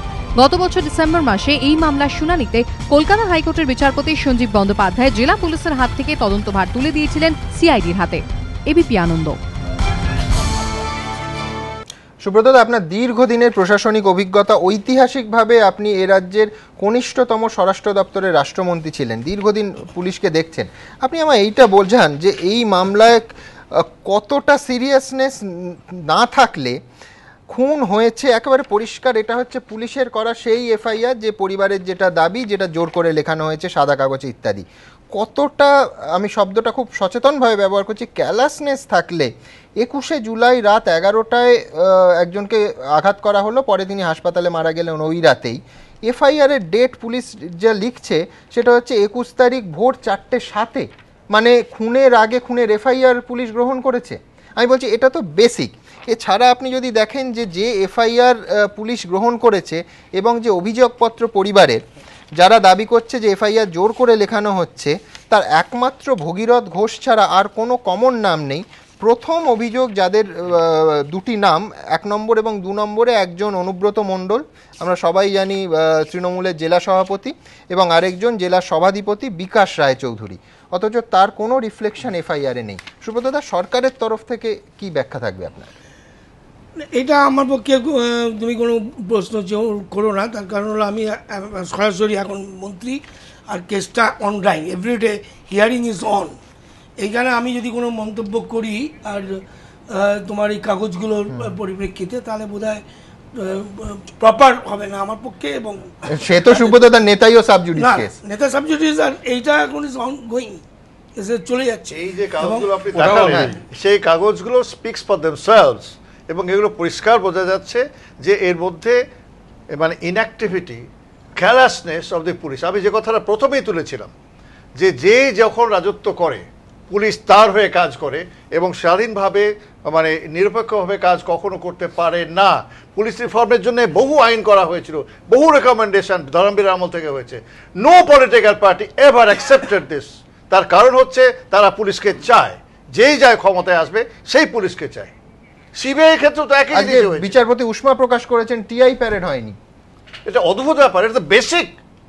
আমি আইপিএসে ছিলাম, আমি পরে আইএসএ হয়েছি, পরে আমি নিজের একজন অ্যাডভোকেট। এটা তো বেসিক, ভেরি বেসিক, এটা ভেরি বেসিক যে তাকে আইডেন্টিফাই করতে টিআই প্যারেড করতে পারে। It's absolutely first step. কেসটা আমাদের লিগ্যাল ভাষায় বল, আমি দুটো, একটা হচ্ছে কেসের দীপঙ্কর জাস্টিস দত্ত যা মন্তব্য করেছে, হ্যাঁ মাননীয় বিচারপতি বলেছেন, ফলে ওটা উনি তো দেখছেন বলে। আমার দুটো জিনিস আমার বলবার আছে। এক হচ্ছে আমি সুব্রত বাবুকে এই মুহূর্তে মন্ত্রীর আইডেন্টিটি থেকে ধরুন সরিয়ে নিলাম। সুব্রত বাবুকে আমি ওনাকে দেখছি একটি রাজনৈতিক দলের প্রধান, অন্যতম প্রধান নেতৃত্ব এখানে উনি আছেন। উনি ওনার দলের একজনের বিরুদ্ধে, দুজনের বিরুদ্ধে যারা সাংগঠনিক স্তরে আছেন তাদের বিরুদ্ধে গোপন জবানবন্দিতে এই ধরনের আছে। কোর্টে কি প্রমাণিত হবে না হবে ঠিক আছে, পরে দেখা যাবে। উনি মরালি ওনার দল থেকে তাদের সরিয়ে দেওয়া উচিত দুটো কারণে। যখনই পার্টি ইন পাওয়ার এবং তার যদি পদে থাকে, যে সমস্ত মামলার সব কিছু ওই গ্রামের মধ্যে ওই পরিবার কতকে প্রোটেকশান দেয় আমরা তো আগেরগুলো দেখেছি, মধ্যমগ্রাম দেখেছি, প্রোটেকশান পাওয়া যায় না। ফলে যারা উইটনেস, যারা ভিকটিম পরিবার, তারা ভয়ানক মুখে পড়ে। কোর্টে দাঁড়িয়ে হয়তো যেটা বলার কথা বললো না বাইরে শাসানির জন্য, এটাও হয়। ফলে তাদের সরিয়ে দেওয়া উচিত ছিল। উনি শুধু বাজে মন্তব্য করেছেন, সে তো অনিল বসুও করেছেন, উনিও করেছেন, সব এক র্যাঙ্কে কম বেশি ফেলা যায়। তো প্রশ্ন হচ্ছে এখানে এত বড় একটা ঘটনায় এখানে অভিযোগটা যে ওনার মন্তব্যের 4 দিনের মধ্যে সাগরবাবু মারা গেলেন, আমি একটা আমার মন্ত্রী হিসাবে বলতে পারছেন আমি ছেড়ে জিনিস এক করে ফেলো না, আমি বারবার দপ্তরও নয়, আমি ছেড়ে দিলাম। কিন্তু পার্টিতে আওয়াজ তোলা উচিত যে হি should be remove, even for the temporary he should B suspended. এটাই তো পরিবর্তন, এটা নৈতিকতা। যে নৈতিকতা নেই বলে আমরা অনেকে সিপিআইএম এর সরকারকে, পার্টিকে আমি বলছি, পার্টির প্রতি আমার কোনো মানুষ প্রত্যাখ্যান করে। এই ধরনের ব্যাপার চলতে থাকলে পরে একটা সিভিল ওয়ার একেবারে দুই জাস্টিসের কোনো ইনসাফের আর কোনো যে ইনসাফের ফোরাম ধ্বংস করে দিচ্ছে। এটা উনি বলতেন সিভিল ওয়ার এই কারণে হবে যে আর কনস্টিটিউশন থেকে কিছু পাওয়া যাবে না, আর এই কারণে পাওয়া যাবে। আমি আরেকটা বলি, আমি আরেকটা লাইন বলি, আমি শিক্ষা এখন যারা আছেন তারা নিয়েছেন, বলছেন এটা বিগত সময় ঘটনার প্রতিক্রিয়া, মানে উনি জাস্টিফাই করছেন। আমি জাস্টিফাই করেননি, এক লাইনই বলেছি, 35 বছরের পরম্পরার প্রতিক্রিয়া এরকম ধরনের সেটা মেনে চলেছে। অষ্টম বামফ্রন্ট জাস্টিফাই করছেন, আমি হওয়ার উপর তাহলে বদলের কথাই বললেন কেন, পরিবর্তনের স্লোগান দিলেন কেন? ভেরি বক্তৃতা আমি বলছি 35 বছরে আমরা হাসাহাসি করতে পারি, দুটো লাইন যে কালো অনেক জায়গায় সেই ব্যাপারে সুজাতার মতো ভালো ছেলেদের যুক্ত করার দরকার ছিল না। তুমি পার্লামেন্টে ছিলে, একটু ধৈর্য রাখার। আমি দুটো আর একটা হচ্ছে যখনই বলছে নির্দল পার্টি কাউকে করা যাবে না, যখনই বলছে ওই স্টেটমেন্টটা, এটা মুখ্যমন্ত্রী পরে খুব বিরক্ত সহকারে পরে বলেছিলেন, ইফ আই রিমেম্বার কারেক্টলি, বর্তমান মুখ্যমন্ত্রী স্লিপ অফ এ টাং একবার বলে ফেলেছিল। কিন্তু পার্টি যদি এই ধরনের প্রশ্রয় দেয়, একটা আপনাকে একটু স্লিপ অফ টাং একবার হতে পারে, কিন্তু বারবার তো হতে পারে না। আমি খালি মনে করেছি বলে এইটা আমার কাছে খুব ভালো দুর্বলতম যুক্তি মনে হয়েছিল এরকম। 3 হচ্ছে মাননীয় বিচারপতি নিরপেক্ষ তদন্তে দেবেন, সেটা তার সমস্ত। আমার মতে নিরপেক্ষ কি, সিবিআইও সবসময় নিরপেক্ষ কিনা কোশ্চেন আছে। আমার মত হচ্ছে আমি যদি একটা নাগরিক হয়, যদি জজ সাহেব আমার বলে হে নাগরিক তোমার কি মত, আমি বলবো তদন্তটা হোক under the direct monitoring of high court. হ্যাঁ, দ্যাটস রাইট। যদি এখানে আমি একটু বলি সুমন, আমার একটু সেটা হচ্ছে যে মানে যে আমরা ক্লিপিংটা দেখলাম, এটা আমার কাছে খুব মর্মান্তিক মনে হয়েছে। ক্লিপিংটা একটা পুরনো স্মৃতি, সব ঘটনাগুলো আমরা জানি, কিন্তু পুরনো স্মৃতি বোধহয় আবার এই ক্লিপিং আমাদের মনে করিয়ে দিল। আমি অনেকগুলো সামঞ্জস্য আমি বুদ্ধর আসছি। আচ্ছা কি আশ্চর্য বলুন তো, আপনি কিছুতেই ঠিক করেছেন, আমাকে বা সুজনকে বলতে দেবেন না। আমার শুনতে অসুবিধা দেখি, আমি তো 1 মিনিট বলবো, আমি 1 মিনিট শুনুন। শুনুন না, শুনতে আমার সামঞ্জস্য দেখছি আমি।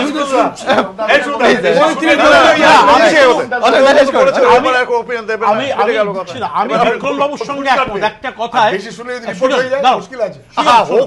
আমি বিক্রম বাবুর সঙ্গে একটা ব্যাপারে খুব একমত যে আমাদের অভিজ্ঞতাও আমরা দেখেছি যে শাসক দলের অনুগামী হয়ে পুলিশ ন্যায় বিচারকে শুধু যে ডিলে করে দেয় তা না, অবিচার করে। এবং ঘটনা কি, সামঞ্জস্য দেখো কোথায়, দানের মতন আপনাদের সামঞ্জস্যটা কোথায়, আপনাদের দান এটা তাহলে হচ্ছে সামঞ্জস্যটা কোথায়? সুব্রতদা বলছেন যে অনুজ পান্ডে, ডালিম পান্ডের উত্তরাধিকার মহল হচ্ছে সুমন, আমি এইটাই বলছি। তপন শুকুর, যদি দেখা গেল যে নেতাই কাণ্ডে কিছু অ্যারেস্ট হয়েছে, কিছু হয়নি, পার্টি তাদের সারেন্ডারও করায়নি, ধরেওনি, একই ঘটনা আমরা দেখছি পাড়ুইয়ের কাণ্ডে। এমনকি ওই একটা নকল এফআইআরে যাদের নাম আছে তাদের মধ্যে অনেককে পুলিশ ধরেনি এবং পার্টি তৃণমূল তাদের সারেন্ডার করায়নি। দেখা যাচ্ছে কি যে ক্রিমিনালাইজেশন অফ পলিটিক্স একই ধারায় চলছে। আমার কাছে বেদনাদায়ক হচ্ছে এটা, আমার কাছে বেদনাদায়ক হচ্ছে যে সুব্রত বাবুর মতো লোকেরা একদম না, সুব্রত বাবুর মতো লোকেরা একেবারে মন্ত্রিত্ব রক্ষার জন্য বাবু নদী বাঁচাবার চেষ্টা করছেন, ক্রিমিনালাইজেশন করতে পারেন। আর দ্বিতীয় কথা যেটা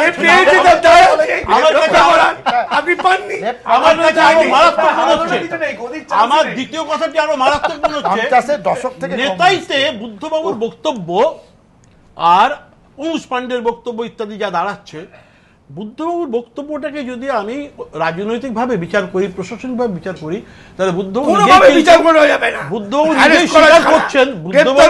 আর শুনুন না কথাটা, শুনুন, কাদের অশেষ দোষ বলুন তো, কে যেন বাজে বেশি, কলস বাজে বেশি। আরে চুপ করুন, আরে শুনুন, আমি শেষ করি। আরে দেখা গেল কি, দেখা গেল যেটা ওই নেতাইতেও কিন্তু নেতাইতেও কিন্তু দেখা গেল সে প্রশাসনিক ব্যর্থতা, অর্থাৎ প্রশাসন কন্ট্রোল করতে পারছে না, মানে ব্যাপক গুন্ডামি, দাঙ্গা হাঙ্গামা চলছে। এটা কি যে প্রশাসনের ব্যর্থতা বুদ্ধবাবুর স্টেটমেন্টের মধ্যে দিয়ে সেটা কিন্তু ফুটে।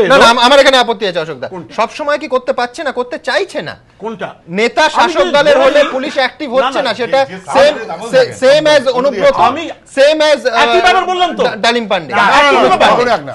আমি বলছি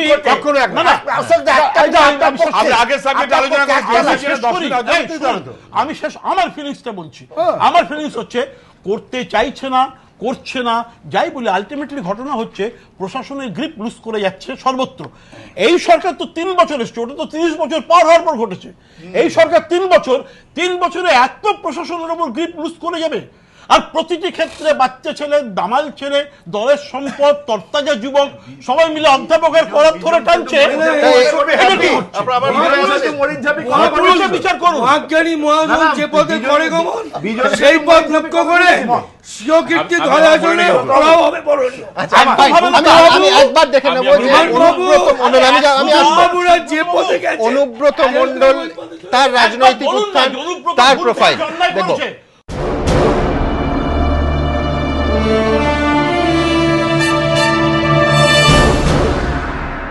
বারবার অনুব্রত, কখনো নির্দল প্রার্থীদের হুঁশিয়ারি তো কখনো পুলিশকে হুমকি, বারবার বিতর্কে জড়িয়েছেন বীরভূমের তৃণমূল জেলা সভাপতি অনুব্রত মণ্ডল। এই ছবি দেখে চমকে উঠেছিল রাজ্যবাসী। নার্সিংহোমে ঢুকে রিভলভার হাতে হুমকি দিচ্ছেন এক ব্যক্তি, জানা গেল তার নাম আশিস দে, শিউরের তৃণমূল নেতা। স্থানীয় তৃণমূল বিধায়ক স্বপন কান্তি মণ্ডল অভিযোগ করেন অনুব্রত মণ্ডলের প্রশ্রয় আশিসের এই বারবারন্ত। পঞ্চায়েত ভোটের আগে দলীয় সভা থেকে কর্মীদের উদ্দেশ্যে অনুব্রত মণ্ডলের বার্তা, বিরোধীদের কাউকে মনোনয়ন দাখিল করতে দেবেন না।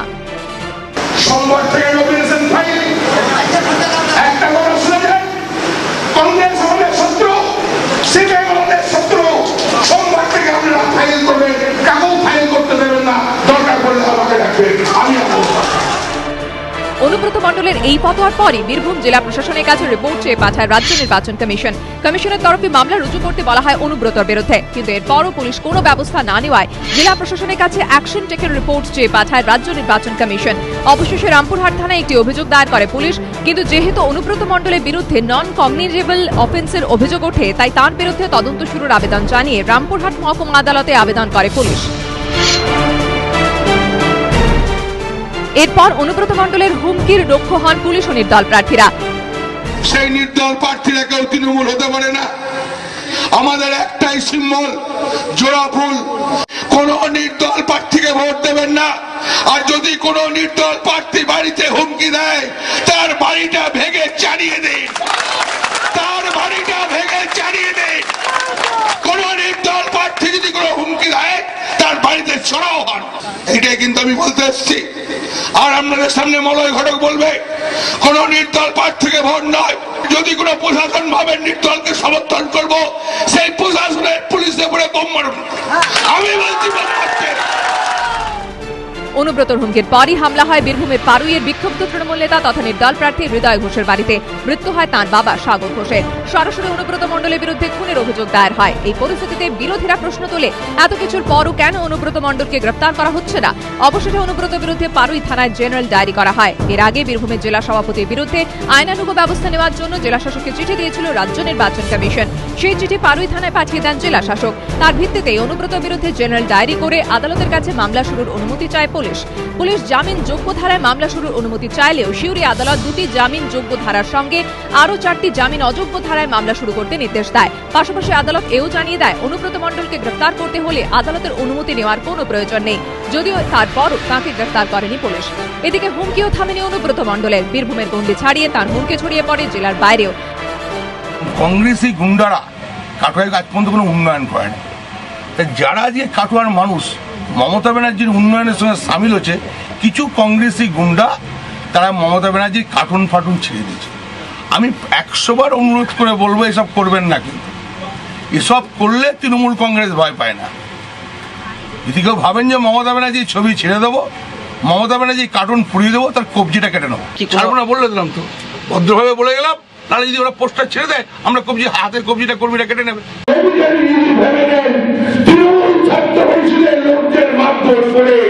আমরা এখানে জয়লাভ করবো, তাহলে কিন্তু বড় ভুল হয়ে যাবে। পরিষ্কার বলছি, ভুল হয়ে যাবে। আমি যে পরিমাণের লোকজন নিয়েছে, আমি কোন ছাত্রের বাড়ি যাব না, আমি রবি চাটুর্যের বাড়ি থেকে আনা দেবো। আর রবি চাটুর্য ভেবে নাই আমি ঘরে বসে খুন করে দিয়ে আমি বসে থাকবো, রবি চাটুর্য বাঁচতে হবে না, ওকেও মরতে হবে।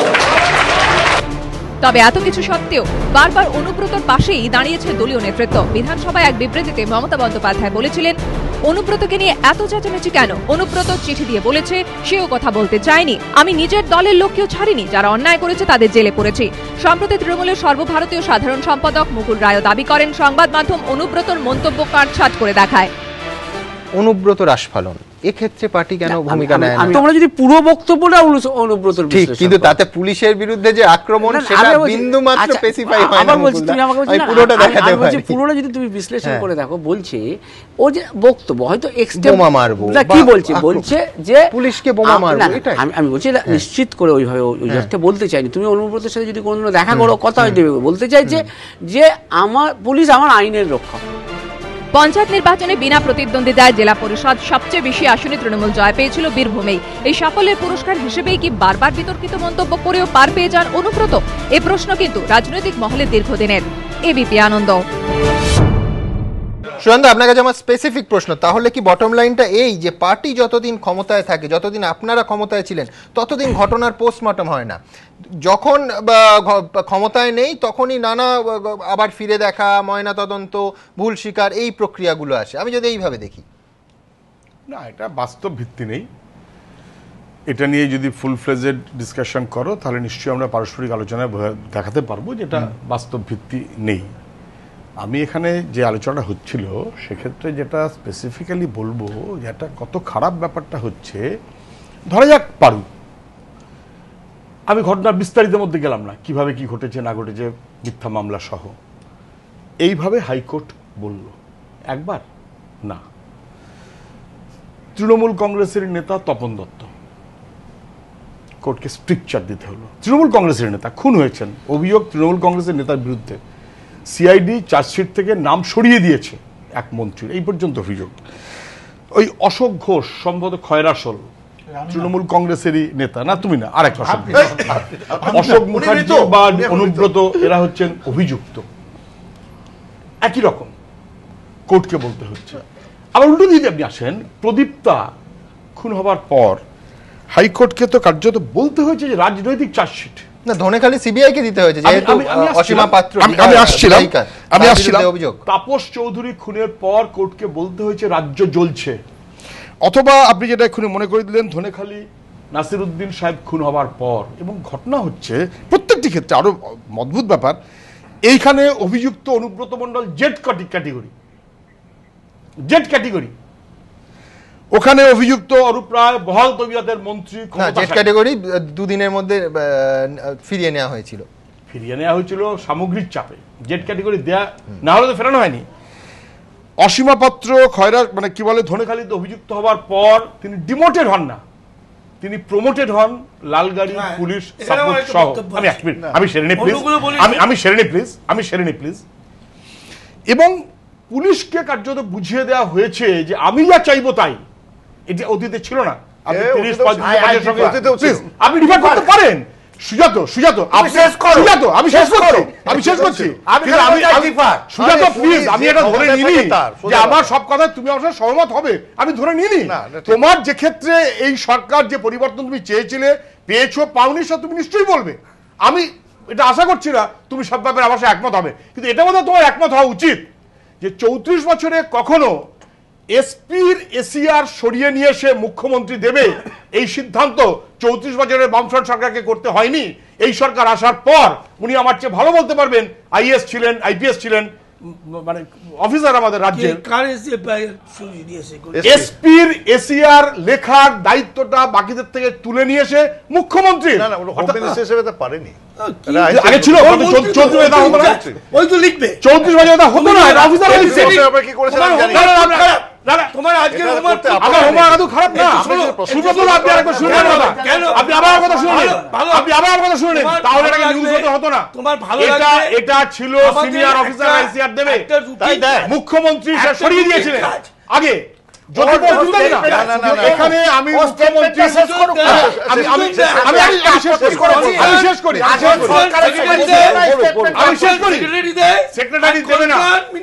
সেক্রেটারি দেবে না, আমি মুখ্যমন্ত্রী, আমি দেবো।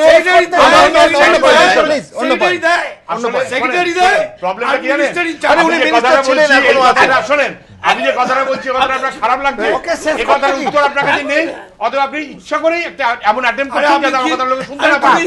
আমার কথাটা হচ্ছে তুমি এইখানে বসে শেষ করি, একটা কারুকে তোমাদের শেষ করি, ফোন করে দেখো, শেষ করি। আমি এক্ষুনি ফোন করতে পারবো, আমি তোমাদের আমার দরকার নেই। আপনি সরকারের রেকর্ড দেখুন, আপনি সরকারের রেকর্ড দেখুন। আমি বলছি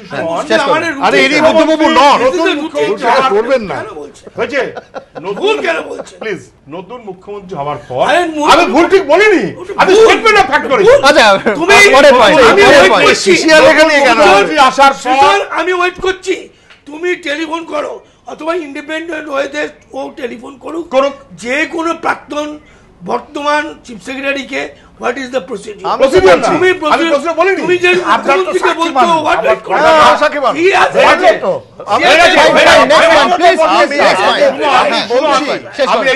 এটাকে বলে আমি কথাটা ছাড়ছি। দুর্ভাগ্য হচ্ছে কোর্টকে এত কড়া কড়া কথা বলতে হচ্ছে, বলছি আমি কোর্টকে এত কড়া কড়া কথা বলতে হচ্ছে, পুলিশ এত ক্যাজুয়াল, এত ক্যালাস, এত রাজনৈতিক চার্জশিট দিচ্ছে যা মুখ্যমন্ত্রী এবং তার দলের পছন্দ হবে সেই অনুযায়ী তোমাদের পলিটিক্যাল এসপির এসিআর লেখার দায়িত্বটা নিয়েছে তোমাদের পলিটিক্যাল নিজে, একেবারে নিজে লেখার দায়িত্ব এসপির বাইরে যেতে পারবে না। আপনি ভাবতে পারছেন, অর্ডার দিয়েছে, জিনিসগুলোই তো আমি প্রদীপ্তা উল্লেখ করলাম, ছিল আমি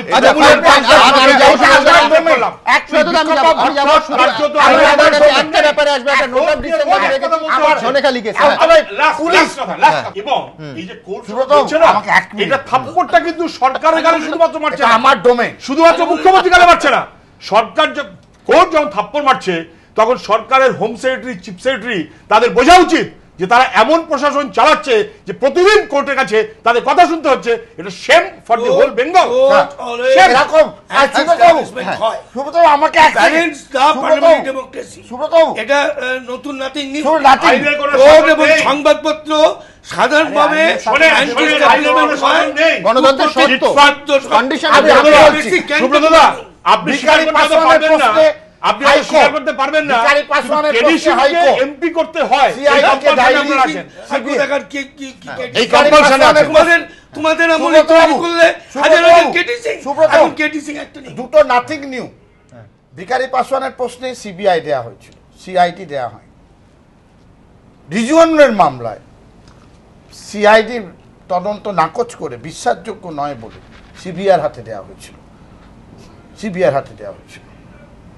ফলে এবং এরকম আমরা বামফ্রন্টে আমরা দেখিয়ে দেবো যে পুলিশের বিরুদ্ধে কোর্ট বিভিন্ন সময়, এমনকি সুপ্রিম কোর্টের আছে যেখানে বেলেঘাটা একটি ছেলে তপি দাস মারা গেছিল, সুপ্রিম কোর্টে কি কস্টিক রিমার্ক আছে about the use of the police by the ruling party, একেবারে সুপ্রিম কোর্টের জাজমেন্টে আছে। এটা পুরনো ঘটনা। 1978-এ ন্যাশনাল পুলিশ কমিশন থেকে শুরু করে আজ অবধি দেখা যায়। এবং ওয়েস্ট বেঙ্গল গভর্নমেন্টে 95-96-এ আমরা সাক্ষ্য দিয়েছিলাম, তারও যে রিপোর্ট তাতে লেখা আছে পুলিশ যে পার্টি পাওয়ারে থাকে তার হয়ে কাজ করে। পলিটিক্যাল যেমন ক্রিমিনালাইজেশন অফ পলিটিক্স, যেমন ক্রিমিনালাইজেশন অফ পলিটিক্স এটা 3 বছরে হয়নি, পলিটিক্যালাইজেশন অফ পুলিশ এটাও আদি পশ্চিম বাংলা বলে কথা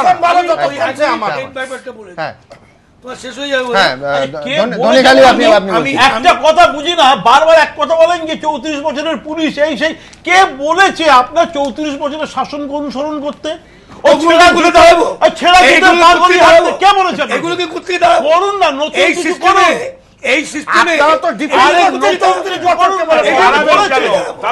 মাথায় তুলে ধনেখালি নিয়ে একটি কথা বলি, যদিও এটা সাবজুডিস অতটা বলা আমি বলবো না, কিন্তু একটু মানুষের জানার জন্য এই যে অসীমার উপরে অভিযোগ হলো, অসীমার উপর অভিযোগ হলো, আমি অসীমা তৃণমূলের আমার সহকর্মী this that forget about it. অসীমার উপর অভিযোগ হলো যে ওর নির্দেশে একজনকে পুলিশ পিটিয়ে মেরেছে। সুরন্দা বললেন নাসিরউদ্দিন শাহ, ওনার নাম শেখ নাসিরউদ্দিন। ব্যবহারিক যারা রাজনীতি করি তাদের ব্যবহারিক প্রমোশন পেয়েছে, ব্যবহারিক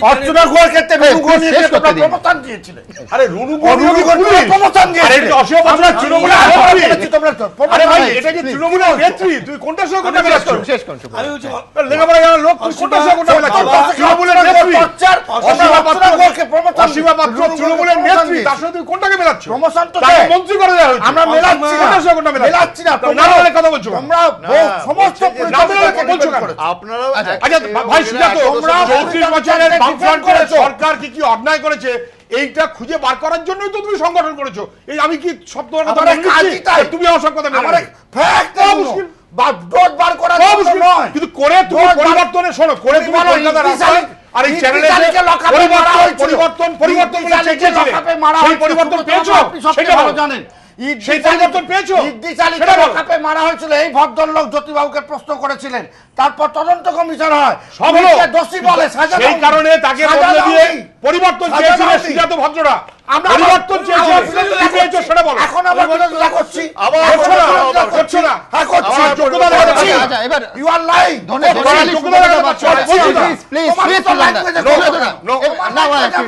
এক্স্যাক্টলি, তাহলে হাঁটবো না, তা যদি হয় হাঁটবো না, দরকার নেই। তোমাকে তো কেউ বলেনি, তোমাকে তো কেউ বলেনি।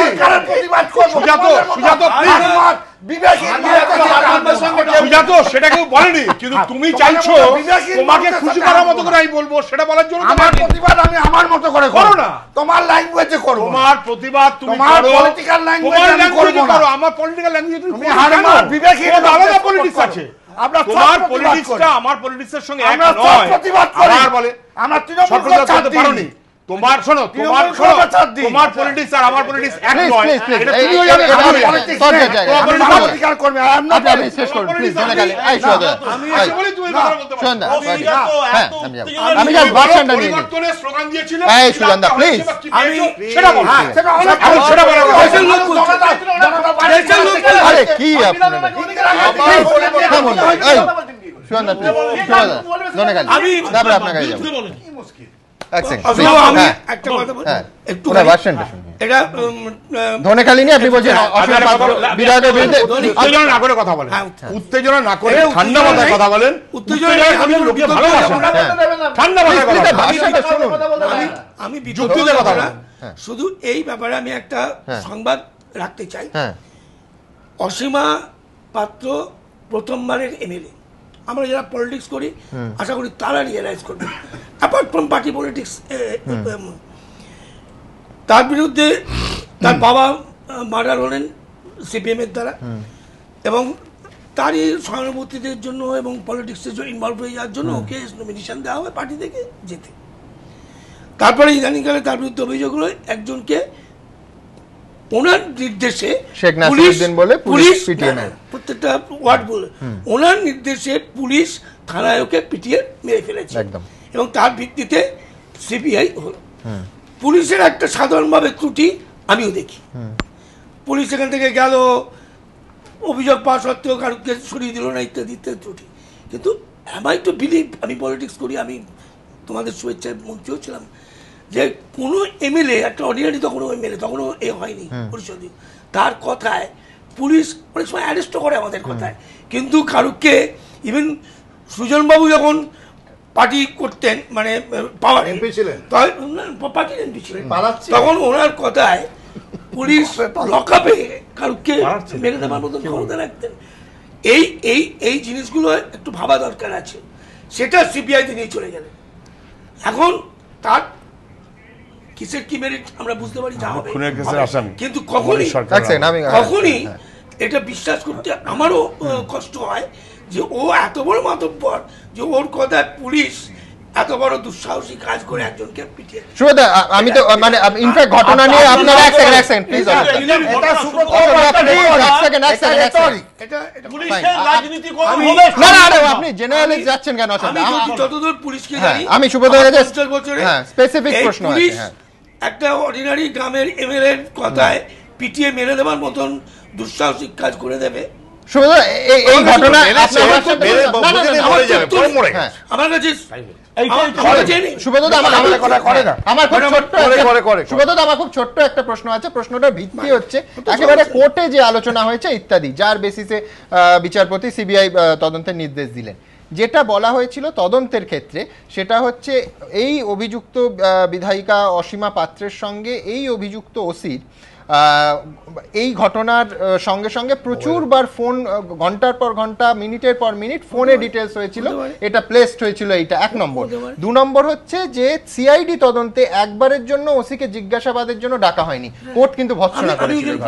আমি দুটো তথ্য আমি জানি না, মেবি ইউ আর রাইট। হ্যাঁ, দ্বিতীয়ত আমি বলেছি পুলিশের কিন্তু অনেকগুলো ত্রুটি আছে, আমি সব করে উল্লেখ করছি না, আমি এটা মেনশন করেছি। কিন্তু পুলিশের অনেকগুলো ত্রুটি এনকোয়ারি আছে। যেমন ধরো আমি যদি কেন এটা থাকবে কেন, সেটা আরেকটা প্রশ্ন, ওটা আমি ওই পয়েন্টগুলো বিতর্কে যাচ্ছি না। আমি ইউ আর রাইট, হয়তো ইউ আর নট রাইট, হয়তো আমি তর্কই করছি না। অর্ডিনারি মহিলার কথায় পুলিশ পিটিয়ে মেরে দেয়, অত সহজ নয়।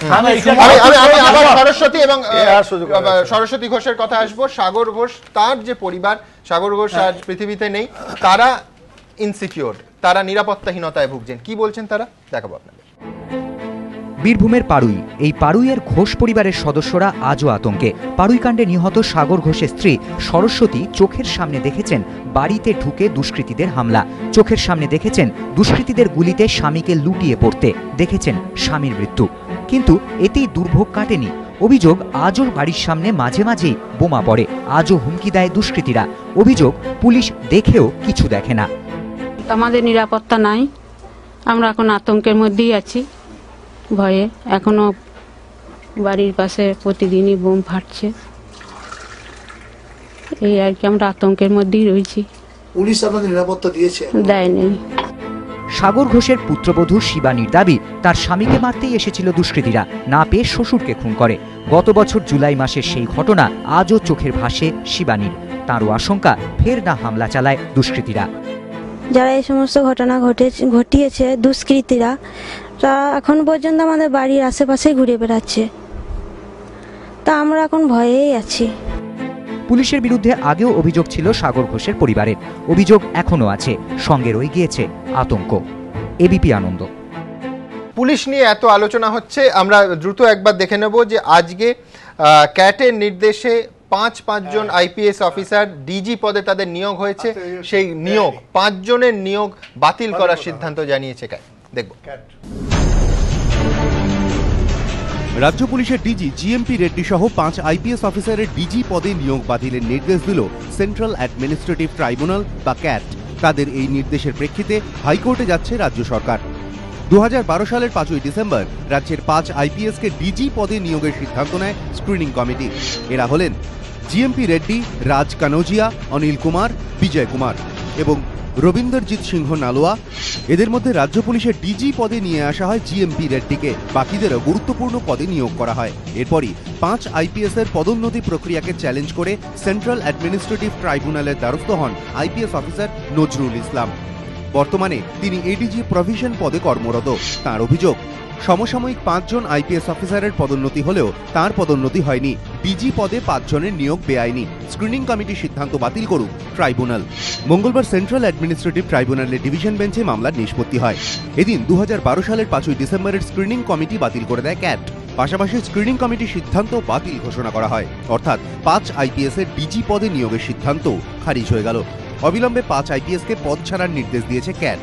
এর পাশাপাশি ক্যাট নির্দেশ দিয়েছে 18ই ফেব্রুয়ারির মধ্যে নতুন করে স্ক্রিনিং কমিটি গঠন করে কাকে কাকে ডিজি পদে নিয়োগ করা হবে তা নিয়ে সিদ্ধান্ত গ্রহণ করতে হবে। 19 তারিখ রাজ্য সরকারকে সেই সিদ্ধান্ত জানাতে হবে ট্রাইব্যুনালকে। ডিজি পদে নিয়োগের জন্য নজরুল ইসলাম সহ পদোন্নতি বাতিল হওয়া 5 আইপিএস এর নামও বিবেচনা করতে হবে। 5 জন ডিজিকে যে অ্যাপয়েন্টমেন্ট দেওয়া হয়েছিল সেটা বাতিল হয়ে গেল। তাদেরকে বলা হয়েছে তোমরা এখনই চেয়ার ছেড়ে যাও। আর আমাদের সরকারের উপর একটা ডিরেকশন রয়েছে এরকম যে নতুন করে স্ক্রিনিং কমিটি করো কনসিডারেশনের জন্য, ডিজি অ্যাপয়েন্টমেন্টের জন্য। আর সেখানে আমার ক্লায়েন্ট অ্যালং উইথ যাদের ওই 5ই ডিসেম্বর কনসিডার করা হয়েছিল তাদের নামও থাকবে, তাদের কনসিডার করা হবে এবং ডিসিশনটা 19 ফেব্রুয়ারির মধ্যে আমাদেরকে জানাতে হবে। সেন্ট্রাল অ্যাডমিনিস্ট্রেটিভ ট্রাইব্যুনালের রায়ের পর রাজ্যে এক অভূতপূর্ব পরিস্থিতি তৈরি হলো। বাতিল হয়ে গেল রাজ্য পুলিশের ডিজি জিএমপি রেড্ডির নিয়োগ। বাকি 4 আইপিএসও গুরুত্বপূর্ণ পদে ছিলেন, যদিও ক্যাটের রায়ের বিরুদ্ধে হাইকোর্টে যাওয়ার ইঙ্গিত দিয়েছেন স্বরাষ্ট্র সচিব। All legal options are open to the state government, including appeal to the higher court, to high court. In that order, আমরা মনে করি সিনিয়র অফিসারদের পরিপ্রেক্ষিতে পার্টিকুলারলি ডিপার্টমেন্টাল প্রসিডিং হচ্ছে is a very serious matter এবং এটা লাইটলি একদমই নেওয়া যায় না। এবং রাজ্য সরকার কোনো administrative action based on this order contemplate এই মুহূর্তে করছে না। সংশ্লিষ্ট মহলের মতে ক্যাটের রায়ের ফলে আপাতত প্রশাসনিক সংকট দেখা দিতে পারে, কারণ বর্তমানে রাজ্য পুলিশ ডিজিবিহীন হয়ে গেল। রাজশ্রী দত্তগুপ্ত ও সুমন ঘরাই, এবিপি আনন্দ, কলকাতা। সুব্রতদা, রাজ্য সরকার খুব স্পষ্টভাবে জানিয়ে দিয়েছেন যে আপনারা হাইকোর্টে যাচ্ছেন। এই মুহূর্তে আমি যদি বলি যে আমাদের রাজ্য ডিজিহীন, ডিজি না থাকলে it is not a prime minister post যে একদিন না 1 মিনিটও থাকা যাবে না, সংবিধানে এমন কোনো বলা যায় না। কেন এটা বড় করে বলছো আমি জানি না। ডিজি না থাকলেও এভরি হোম মিনিস্টার তো আছে, হোম মিনিস্টার আছে, নেক্সট পোস্ট আছে, নো প্রবলেম ইট ইজ। সেই প্রশাসনিক কোনো অসুবিধা নেই, কিন্তু একটা তলার কোর্ট অর্ডার দিয়েছে, এটা তো প্রশাসনের, আমরা এটা হাইকোর্টে চ্যালেঞ্জ হবে, হাইকোর্টে সুপ্রিম কোর্টে যদি খারিজ করে যায় তাহলে আমরা স্বীকার করে নিতে আমরা জানি না। বিক্রম বাবু শোনেন, ব্যাপার হচ্ছে যে Nazrul he was the blue eyed baby of the CPM, sorry of Trinamool Congress, এবং তার নেত্রী তাকে রেলওয়েতেও নিয়ে গিয়েছিল। তার ভেতরের ব্যাপারটা জানি, সেটা আমি বলতে পারছি না, বলা উচিত নয়। এটা কনফিডেন্সিয়াল আছে, এবং তারপরে একটা বিশেষ কারণে মনে হয় যে না, ওকে ওইখানে রেখে এখানে আসা ঠিক হবে না। He was brought back, Nazrul was brought back year with যে এখানে একটা ভালো জায়গাতে হবে। কিন্তু ওই যে সময় ওইখানে যে এনকোয়ারিটা করেছিল রেলেতে, সেটা খুব ঝামেলার, তো সেই জন্য বলছে এখানে খুব রিস্কি হয়ে যাবে, তো সেই জন্য ওকে সাইড ট্র্যাক করে বাইরে ফেলে দেওয়া হয়েছিল। বাট একটা জিনিস মানুষে ভুল করে, যে এই রিজওয়ানুর কেসে যখন হয়েছিল তখন this man as an IPS officer, as an IG, help the to prove certain things, যেটা went in favour of Trinamool Congress. নজরুলের ব্যক্তিগত আগের সরকারের সাথেও তার 1 টাকা নিয়ে আমি কোনো দেখুন, এটা হচ্ছে এই আমরা তৃণমূল কংগ্রেস যদি কংগ্রেসের ট্র্যাডিশনটা বহন করে ধরে নিই একটুখানি, তাহলে কিন্তু কংগ্রেস বারবার এটা করেছে, যখনই পছন্দ হয়নি তখনই জুনিয়রকে তার নিজের লোককে তুলে এনেছে, সিনিয়রকে কাট করে দিয়েছে। এটা বাম আমলে হয়নি, বাম আমলেও বহুবার হয়েছে, ক্রিকেট খেলায় অনেক কম হয়েছে। আমার